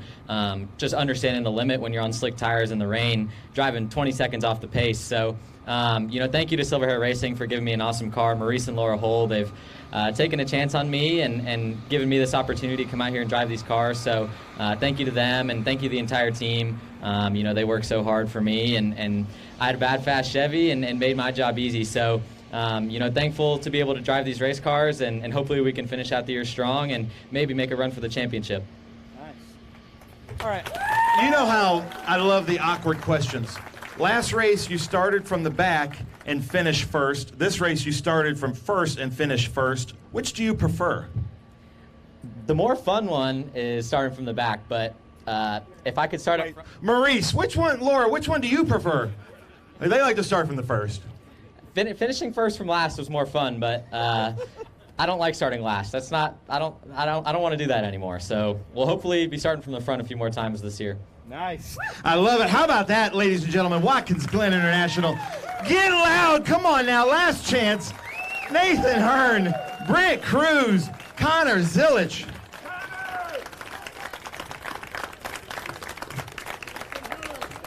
And then we've got some hats. Yeah, we got some Nathan fans out there. I love it. Watkins Glen, we love coming here. Always put on good shows. Fantastic crowd. Come on now. Nathan Hearn, Brent Cruz, Connor Zillage. Wait, you got to hold up that trophy. There we go. Nathan Hearn, Brent Cruz, Connor Zillage.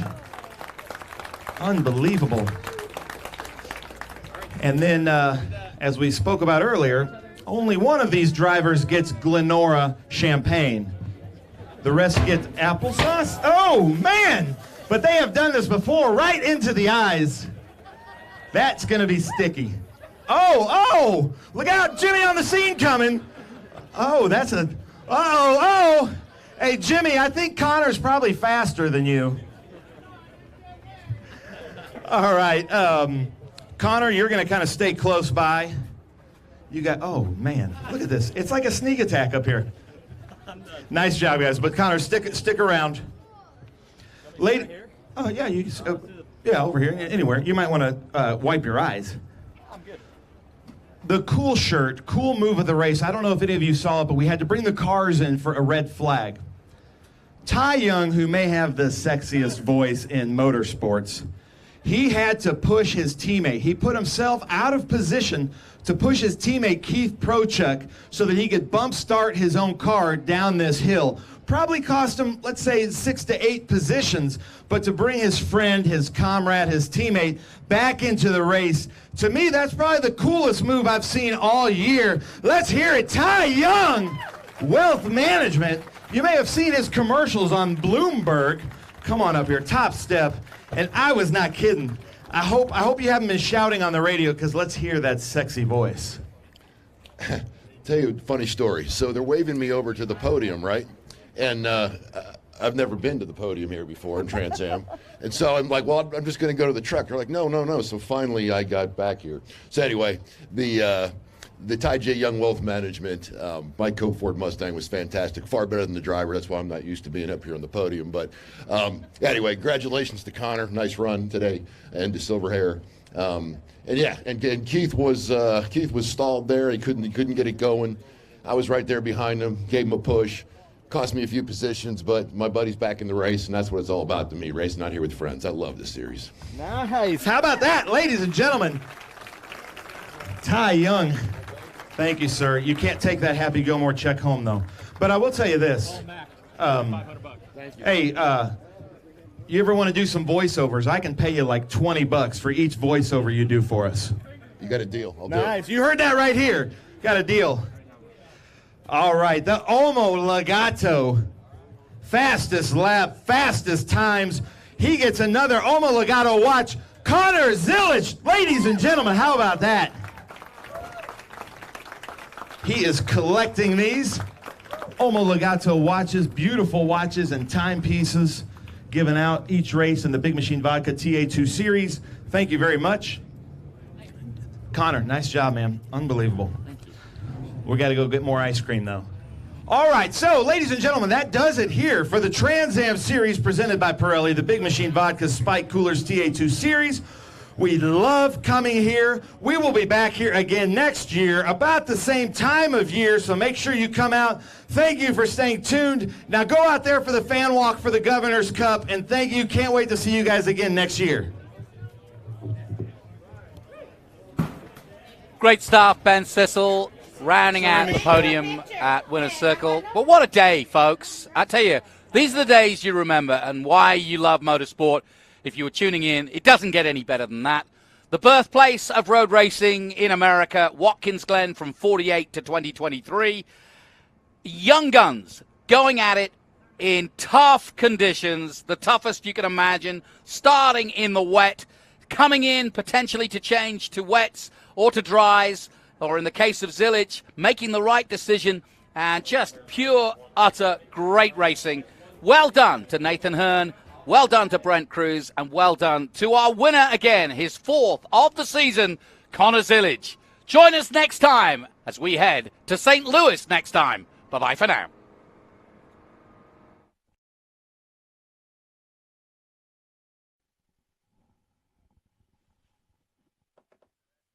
Hungry for SVRA action? Well, the best way to enjoy classic auto racing is with a delicious classic from Mission Foods.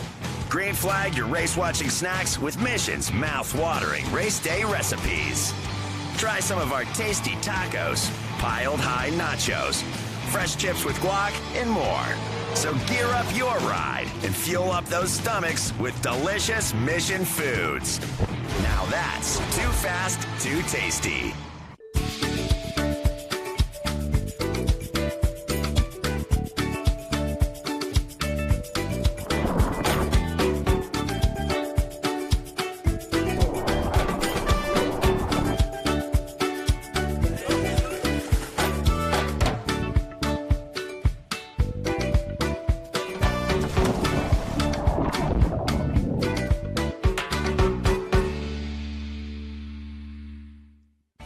low to medium volume production parts and full assemblies utilizing the latest manufacturing technology and automation, which 3D continually invest in. We are able to deliver high quality parts rather than empty promises.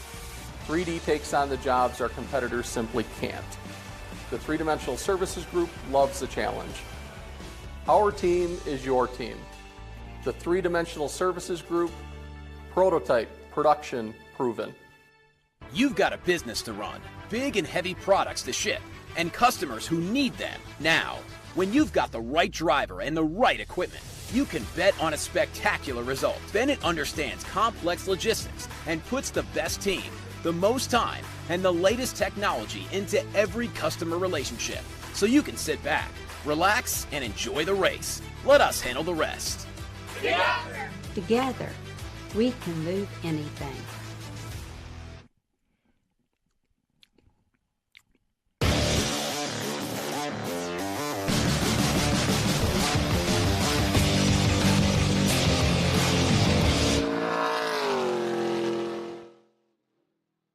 I'm Richard Petty, and you might say I've had a fairly successful driving career. And you know the secret of my success? Having a good support team around me when I need it. Whether you're a route driver, over-the-road trucker, or you're interested in driving special purpose vehicles, Clean Harbors is the kind of place where you can build a long driving career. Do yourself a favor, give Clean Harbors a call.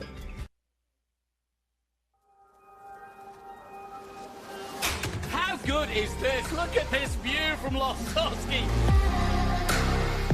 It brings all my fans, it brings the audience into the car with me. Speed turn, 140 mile an hour entry speeds. The quickest and most efficient way for me to get information to my drivers is from using the V-Box HD2 system. Speed, endurance, desire. For 160 years, Motul has helped engines and drivers go faster, further, and stronger. Tested in the heat of battle, driven with passion, with one aim, to give you superior powertrain protection and performance. Motul.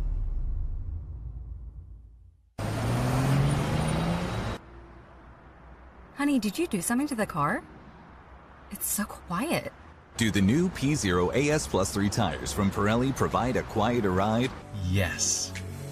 The new tires from Pirelli deliver high performance, and as she noticed, an exceptionally quiet and comfortable ride.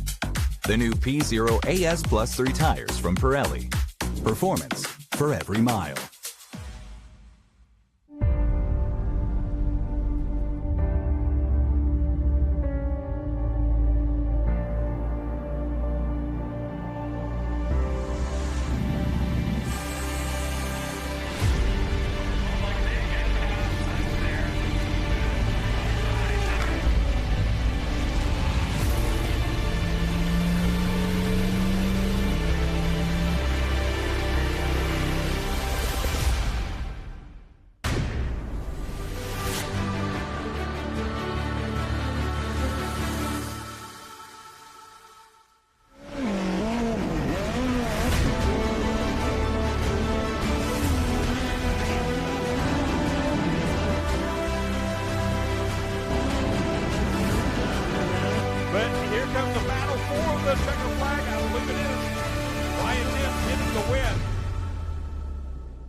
Hello, race. Not on. Hello, race fans. Check, check.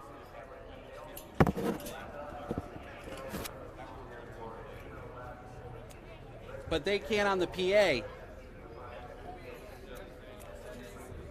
Check, check.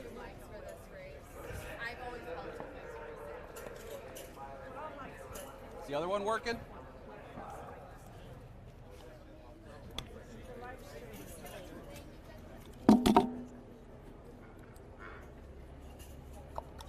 Check. There we go.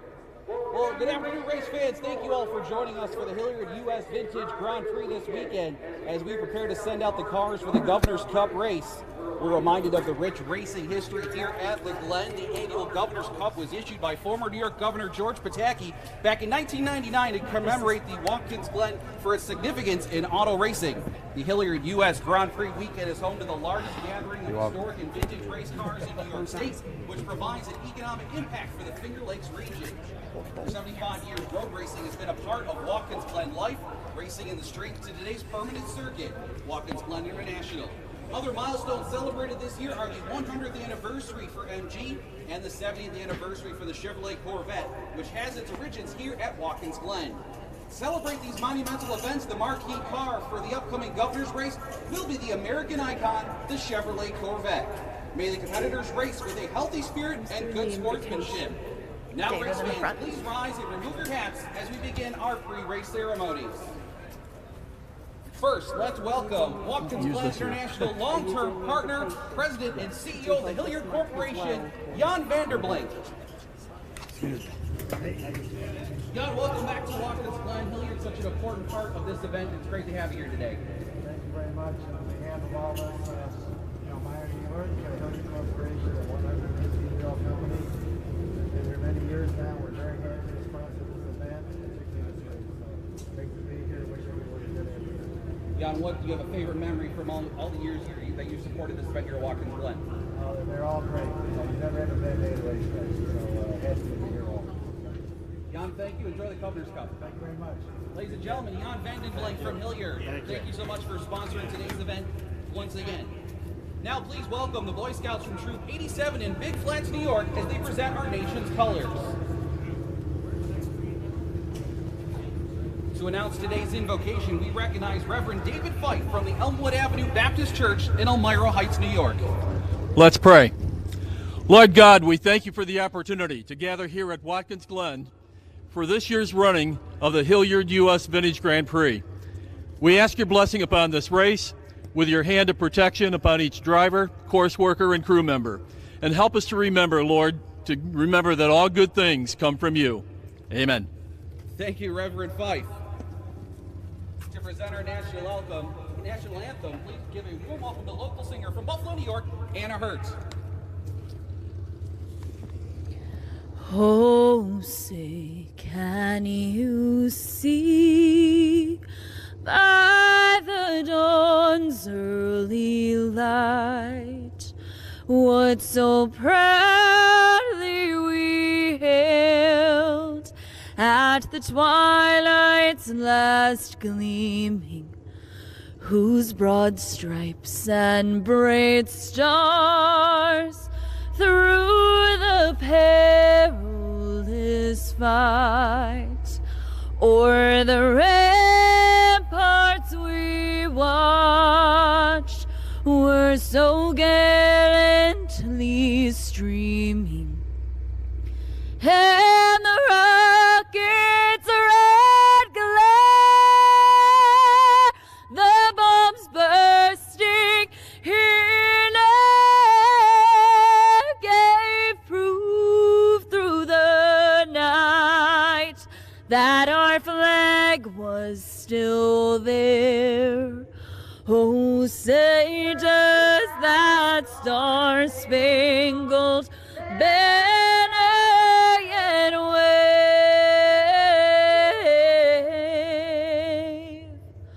o'er the land of the free and the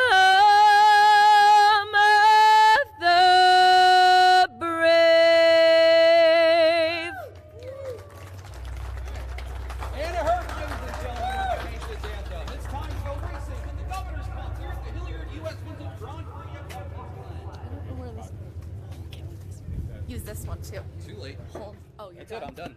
Oh. Show's over. Okay. Sorry. So, with that wonderful rendition of our national anthem, we get ready now for our next race, which is, of course, as you just heard, the Governor's Cup. And this is a big event for Watkins Glen and the history of this event. I'm going to be joined by Bill Green, who is the Grand Marshal of this year's event and the official historian of Watkins Glen. And as an 8-year-old, he went to the first race in 1948, and he's been pretty much constant ever since. And so therefore, in 75 years, he has been the oracle, if you will, of what has taken place both down on the streets of Watkins Glen for the first few years, which was 48 to 52, and then in the mid-50s, once this track was built, and on from then. It's been a storied history that has gone up and down financially and physically, in terms of its layout and in terms of its history, from being in the 60s and 70s, one of the great Formula One tracks, and of course the American Grand Prix held here for many a year, and then some closures, some declines, and then some rebirths. Back in 97, the track was purchased by International Speedway Corporation, ISC, the parent company of NASCAR, and renovations were made, and, you know, it's gone from strength to strength ever since then. And right now, we're going to celebrate the Governor's Cup. And as you've heard, it was George Pataki who announced, he was the governor of New York, who announced in 99 the Governor's Cup. And that has been a regular race since then. And this year, we honor the 70-year history of Chevrolet Corvette. And as you can see, every car that you're looking at is a Corvette, from C1 to C8. The beauty of Corvette, of course, is that you know exactly the eras, because they did it very, very well planned. In other words, whenever they came out with a new kind of Corvette, they basically called it the C1 all the way through the generations to the C8. And in fact, I was very privileged recently to finally get a close look at the latest Corvette, which is the E-Ray, an electric car. And I have to say, electric or not combustion, it is just as much a Corvette as any that's ever been produced. But let's take a look at some of these classic Corvettes, because here they are on the pre-grid, getting ready to go out. And in a moment, they will send them out onto the track. And like I said, different eras of Corvette represented. And they're, of course, Duntoff Motor Company, one of the great Corvette preparation cars. And Duntoff family have been involved with Corvettes, both designing, selling, and being part of the Corvette family. Claire Schwindeman getting ready to go out.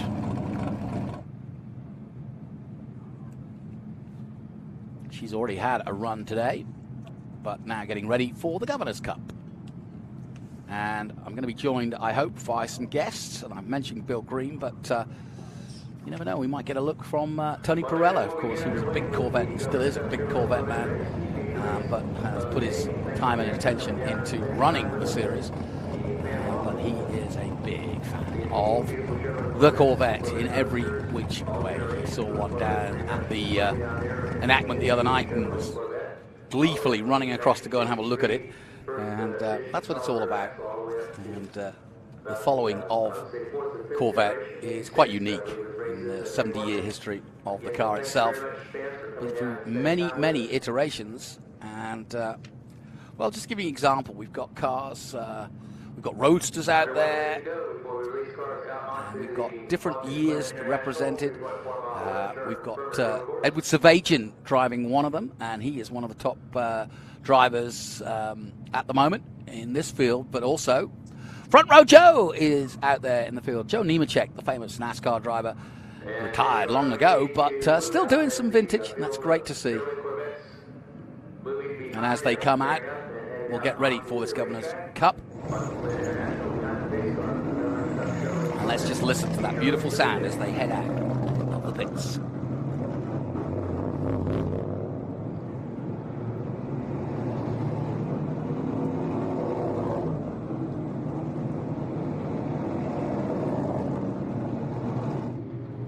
Now, as I mentioned, we've had some interesting guests throughout the day. It's great to have Tyler Casera, one of our drivers here. We've had Scott Goodyear in the booth.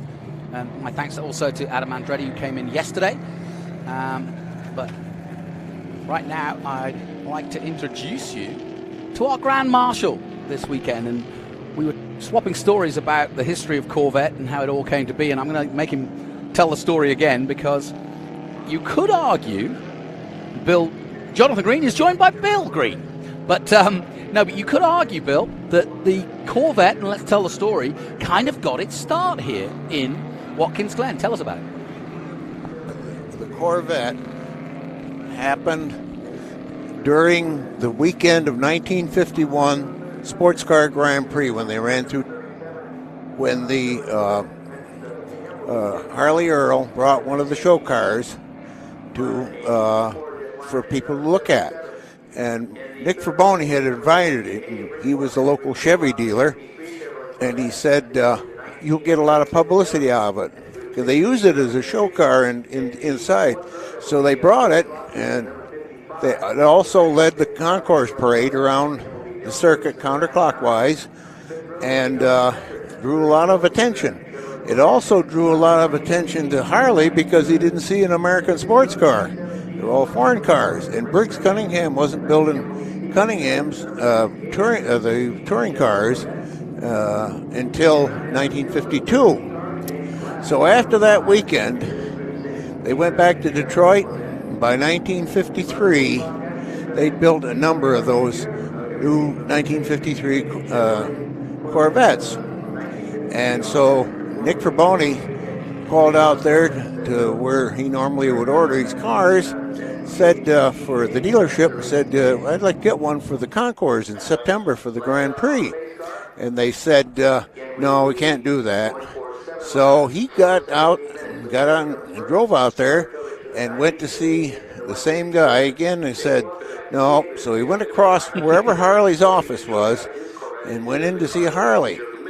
And Earl wasn't there, but one of the fellows with him was. And he says, tell me what you want. And he told him. He picked the telephone up, dialed a number. When he hung up the phone, he says, you got one. And it came out of the Buffalo distribution area to Watkins Glen, and it happened. And when they came down Franklin Street, or the main street, it was escorted by two guys on saddle horses. One was Mr. Stokes, and the other was Walter Ganong. And it happened. And this was the birthplace for the idea and the birthplace of Corvette. And here we are in 2023, and a host of Corvettes for our Governor's Cup as the green flag is waved. And I'm delighted. No relation, but you never know. Never know. Somewhere in our past, never know. Bill Green and Jonathan Green. I've never done a green duo. That's great. Yeah. But yeah, and where does the Sabra name come into that combination? That was a model number that they'd made, I guess, the way I heard it, and that was a show car. Ah, okay. They were designing like futuristic designs. And the other thing I can tell you about that car that day they led the concourse down was that it got down almost to the foot of the hill where the Sinclair gas station was, and it quit. And they had to push it all the way down to the Chevy garage to get it going again. Oh, no. But it made its return for the first time here at Watkins Glen this weekend on the courthouse lawn again. That's brilliant. And Kip Zeter, who works with me at the library, was pretty much responsible for getting that car. It was on and off, and finally it was on. That's great news. It was great news. Yeah, really cool. And the way I take it, that the GM people are very happy, so we may have something exciting next year. All right. Vintage. Good. Well, you know, I was very lucky. I was just mentioning before you came in that the Corvette story is far from over. They celebrate 70 years this year of making the wonderful car that is the Chevrolet Corvette. But it is truly, and it's, you know, it's an American mark. The Mustang, obviously, everybody talks about, but you know, it hasn't had the storied history of international racing that the Corvette has had, and even to this day at Le Mans, you know, they go out winning. With the C8, and I was privileged enough to see the E-Ray, the new E-Ray coming out. So the presence of Corvette is ever present here in America, and I think they're just as popular as ever, whether it be a brand new car or one of these classics that we're looking at right now. Is there any particular era from C1 through C8 that you particularly like? Well, the first one was here in 1955, and Addison Austin had it. And it ran also in other SCCA races, but it made its debut here and did fairly well. There's another thing, I can jump ahead just a tad bit before I come back. Go on. Did you ever know that there was the chassis number 005 Grand Sport lived in this area for a while? Okay. That was the Irwin brothers in Painted Post. Okay. And that was, a lot of people never knew that. But as it went on, Corvettes in the A and B and C production ran in the Glen Trophy. And many times they won that particular event. And also in the regional race we had here in the Glen Classic, it was always popular. And of course, one of the cars on the grass at the courthouse this weekend was the Purple People Leader, which Jim Jeffers won the Glen Trophy with in 1958, and which now belong to the Miller brothers, who run Carlisle auto shows and flea market things at Watkins or in Pennsylvania. That's one of the 55. We've seen that car earlier in the day. That's the 55. Yep. Bill Schwack at the wheel of that lovely Corvette, and he's in about, fourth place. It's Claire Schwindeman leading the way at the moment from Jeff Lehman, and Rick Ortman in third, and Schwack, as you just saw there, in fourth position. Simon Lane in fifth, as our Governor's Cup continues. So the Governor's Cup, I'm just reading from the script here a little bit, but was basically formed by Governor Pataki, yeah? That's correct. In 99. Right. And basically it was to celebrate what Watkins Glen had achieved and what it was doing for the local area, really, right, for New York, because a lot of international races have come here over the years, and therefore the economy has grown because of that. You know, one of the things that back in 1948 that was discussed or you can draw upon was that this brought people to come to the area other than the Glen, and then there was a deer in the Glen that was publicized by Arthur Richards in the local newspaper, and it got wide spread nationally too. But to get people to come to this area is tourism. Yeah. You know, and it did. It brought it for even the weekend that it was here, and then eventually down the road, the Grand Prix of the United States, 6 hours, and the Trans Am and the Formula 5000, all, you know, and then in modern times, the IMSA cars, you know, and the Indy cars came here for the first time in 1979 with an SCCA Nationals. And the last professional race, Watkins Glen, was an IndyCar race in 1981 on the long course, which Rick Mears won. And then we went through a dark time when they were under bankruptcy, but the SCCA National Club Racers kept that alive, along with the Glen region and the Finger Lakes region of the Sports Car Club of America organized races.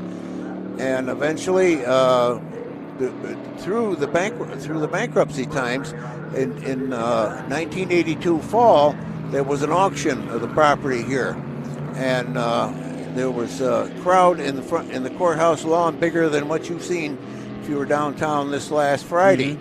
And when it got underway, there were two bids, and first one was $100,000, and the second one was $1,250,000. I wonder which one they went with. I wonder which one they went with. They went with the Bank of New York, who bid it back. How bad? Then the Glen region was appointed to administer racing here at the Glen. There was no pro races. There was thought of one. And then, of course, the Glen region also had a committee called the Green Flag Committee. It was chaired by Abe Ketchum. And we eventually put together and eventually got word and put together that Corning Incorporated was very much interested in buying the circuit. And that, of course, fit in with their one of their little arms, which was Corning Incorporated, which covered a lot of other things other than glass making. Right. And, of course, They bought it, and then in September they announced the partnership with International Speedway Corporation, or NASCAR, to equally operate this, but no one could buy. One could buy out the other, but nobody could control the power. And of course, at that meeting also, it was mentioned, how long does it take to get a cup race here? And Bill France Jr. says, about 2 years. And it was 2 years. And so, but the first 84 season had a double, what I called the double Camel, because Camel Cigarettes sponsored IMSA in those series. And you raced one day for 3 hours, stopped, picked up, and raced the next day for 3 hours. Then there was the SCCA Trans Am weekend, and then in the fall it was the Steuben Cup race, which was a little bit longer race. And that was the first year, along with club races, under the new organizer and owner. Interesting. And we've just been watching Jim Glass go about his paces, currently in 8th position, chasing down Rib Regner. But it's Jeff Lehman, who is in the lead at the moment, as we take a look at Del Bruce in his yellow Roadster. And got the roll cage on there, but some beautiful machines. And I know you've had a close look at them because they all go on the parade. But we were talking earlier, I now, having gone to the reenactment, they do the reenactment of the 48 to 52 race, as you well know. You were down there yourself, but I had not really just realized how important this weekend is to the people of Watkins Glen, because motorsport fan or not motorsport fan, the whole of the community is out there. Young kids, old folk, young folk, motor racing fans, non-motor racing fans, and from Corning, you mentioned there, from all different cities in the Finger Lake area, and you can tell just what it means to them. It's like a festival. It's a festival. There's many things that go on. You know, there's the reenactment. There's some solo events that run in the parking lot up near where Mr. Chicken used to be. The reenactment of the tech inspection at Smalley's Garage, which took place for the first time in 1949 and lasted until 1961, till they moved it up here at the track. It was in a big tent. Then they built the first half of what is the maintenance garage today. It was the Kendall Garage, and that's where they inspected the cars and stored the Formula One cars when it came time. Or the 6-hour cars. They built a bigger issue down it some years later, and all the cars came up. And now it's just the maintenance building where they store the cars. To this weekend is where the Cup cars are for the NASCAR race. And it's used for other things too. You know, there's regional races, and there's even a Green Grand Prix, which is the Green Grand Prix is everything like organic, you know, like you could run methyl alcohol, you know, or stuff like that, right. You know. Well, unfortunately, the heavens have opened again, Bill, but we're used to this here at Watkins Glen. And, of course, I suppose this is the last hurrah of summer in many ways. We're moving into the colder period here in the northeast, and so this sort of weather will just become more and more frequent as winter approaches. Sadly, though, in some of those open Chevrolets there, they're going to be getting a little wet because the rain started to fall down. But we just saw Rick Altman in the 14A, and here comes the 55 again of Bill Schwack. And they are almost together on track. Completely different Corvettes, but you start to see the history and how the design and the flow of the car still very much the lines of a Corvette, but you can see how it's changed over the years. And I tell you what, that 55, not worrying about the weather, going straight through. And how about that Trans Am race? Pardon? How about that Trans Am race you just watched? That was a great race. I could remember when it rained here in 1970, when Pirelli and was leading the race, and then it started to rain. And I said to one fella, I says, "You watch now, the road racer is going to take over." And pretty soon there was Vic Elford in the lead, and Jim Hall's Camaro, and went right on and won that particular race. And of course, Can-Am that year, there was the 2J of Jim Hall's, and it was driven by Jackie Stewart when it made its debut here. And it went fast, but the one thing that it would do was spit the stones out the back because of the suction device. Ah, right, okay. Had they allowed it to run the next year, the suction device would have been changed, and the snowmobile motor that ran the suction blades would have been eliminated and would have been driven off the main motor. Interesting. So Very interesting. So it was really would have been a technical development. Yeah, and that's, I'm sure, over your period of watching the races here, you've seen quite literally the sort of reformations stroke innovations of all the car designs, whether they be American or European, or in some cases Formula One and Can-Am. But it really is a sort of hotbed of design and innovation. That's what I love about motor racing, is that you really see some brilliance. I'll tell you something that happened locally for 2 years. Where you see the inner loop, there was a chicane. Okay, the chicane was a paddock. Drag racing, you drag raced a quarter of a mile down the hill. It's bigger woods down there. And who do you think sanctioned that? That was NASCAR. Ha! Yep. So, and for 5 weekends during the summer, you had Sunday drag racing. Local guys such as Junior DeSarno would drag race up here, Pat Bartholomew, and you had Nathan Hughes from Corning, who had a slingshot dragster. What kind of cars did they drag race? They had Corvettes. Okay. And had a slingshot dragster, and that thing went 103 down the quarter mile, and it was like Color Me Gone.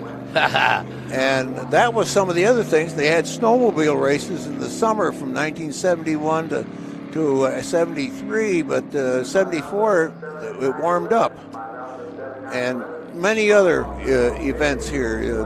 A local club had solo events up here and all that stuff.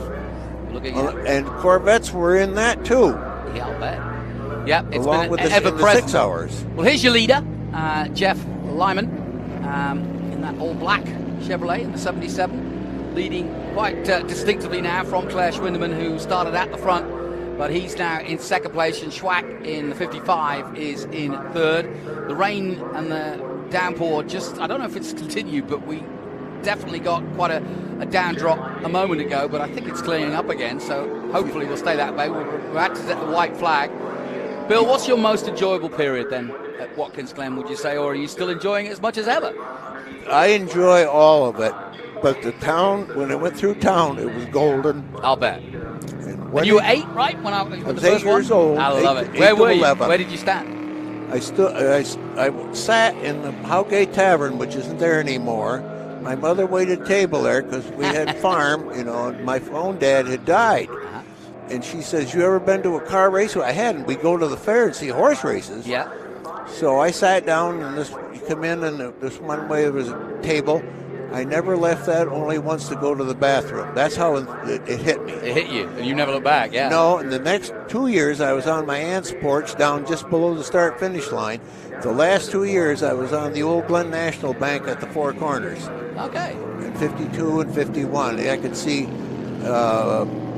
come down on to Milliken's Corner and all that. So it was thrilling. But then we still had good racing, but when the Grand Prix of the United States came here, and the first 3 Formula Libre races, in the 1960 had Jack Brabham, world's champion reigning, Sterling Moss, Oliver Gendebien, Roy Salvadori, Paul O'Shea, an American, Bill Sadler, all the stars of that time were there for that race. But the first one to go over 100 miles an hour in the Formula Libre was Joe Bonnier in 1958, without the use of the chicane on the back.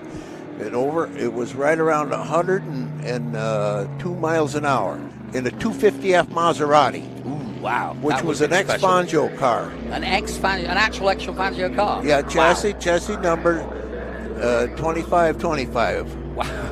It was actually the one that won the German Grand Prix in '57.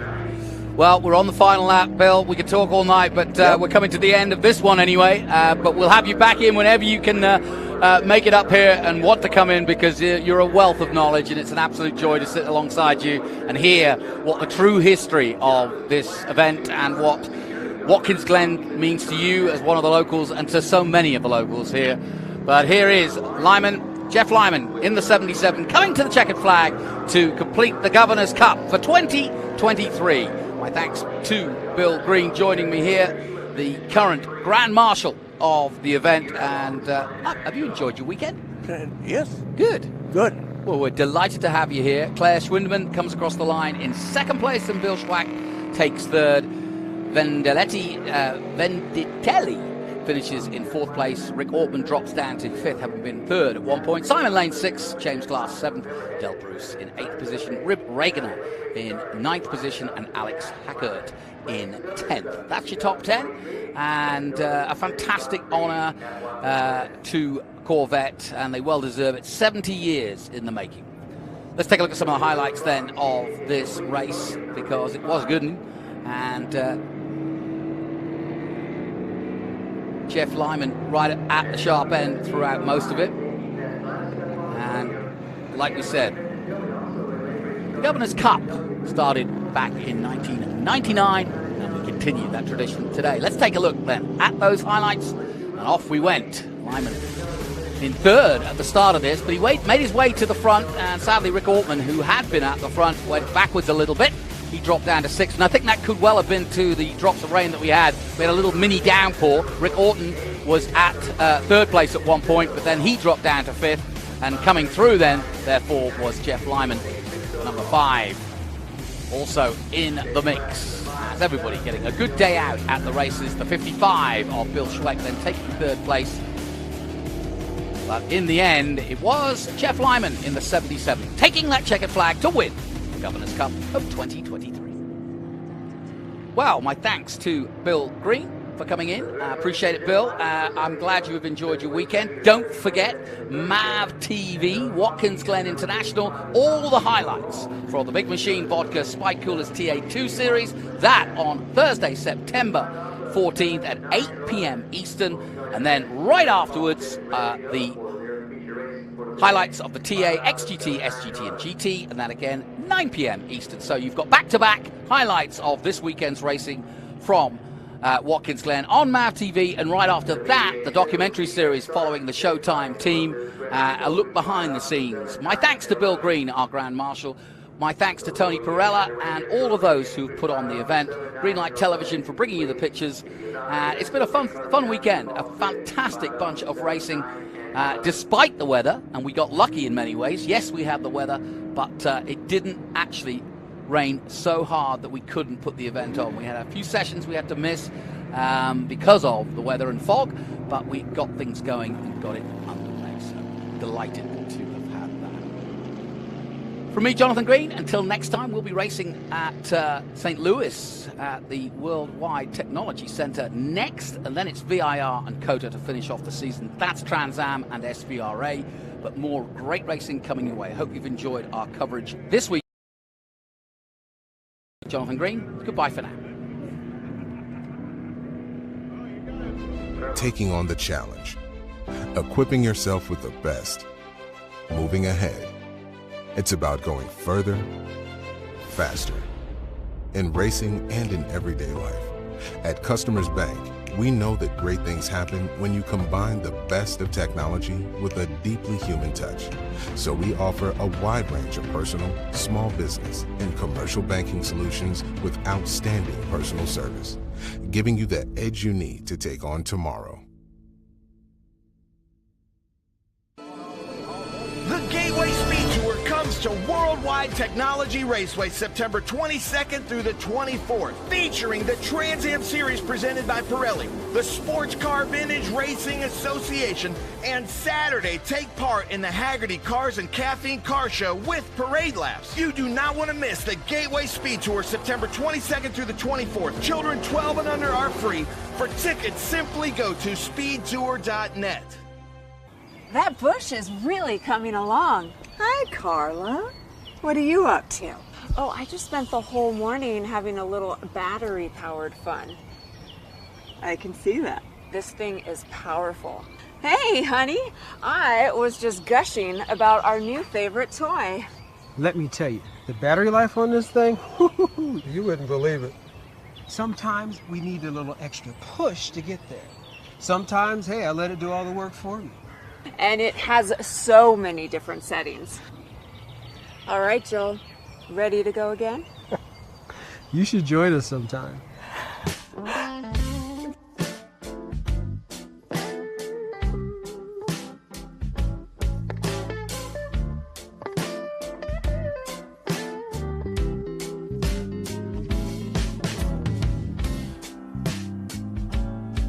I've got to get me one of those.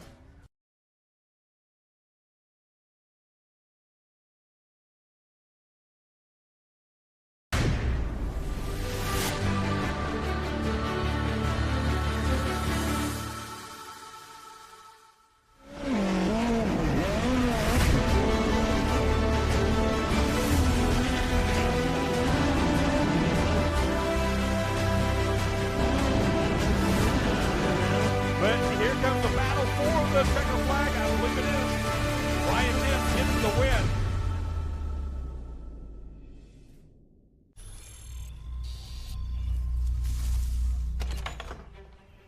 Yes. Hon, the weather tech's here. WeatherTech is the ultimate protection for your vehicle. Laser measured floor liners, no drill mud flaps, cargo liner, bump step, seat protector, and cup phone. What about my car? WeatherTech,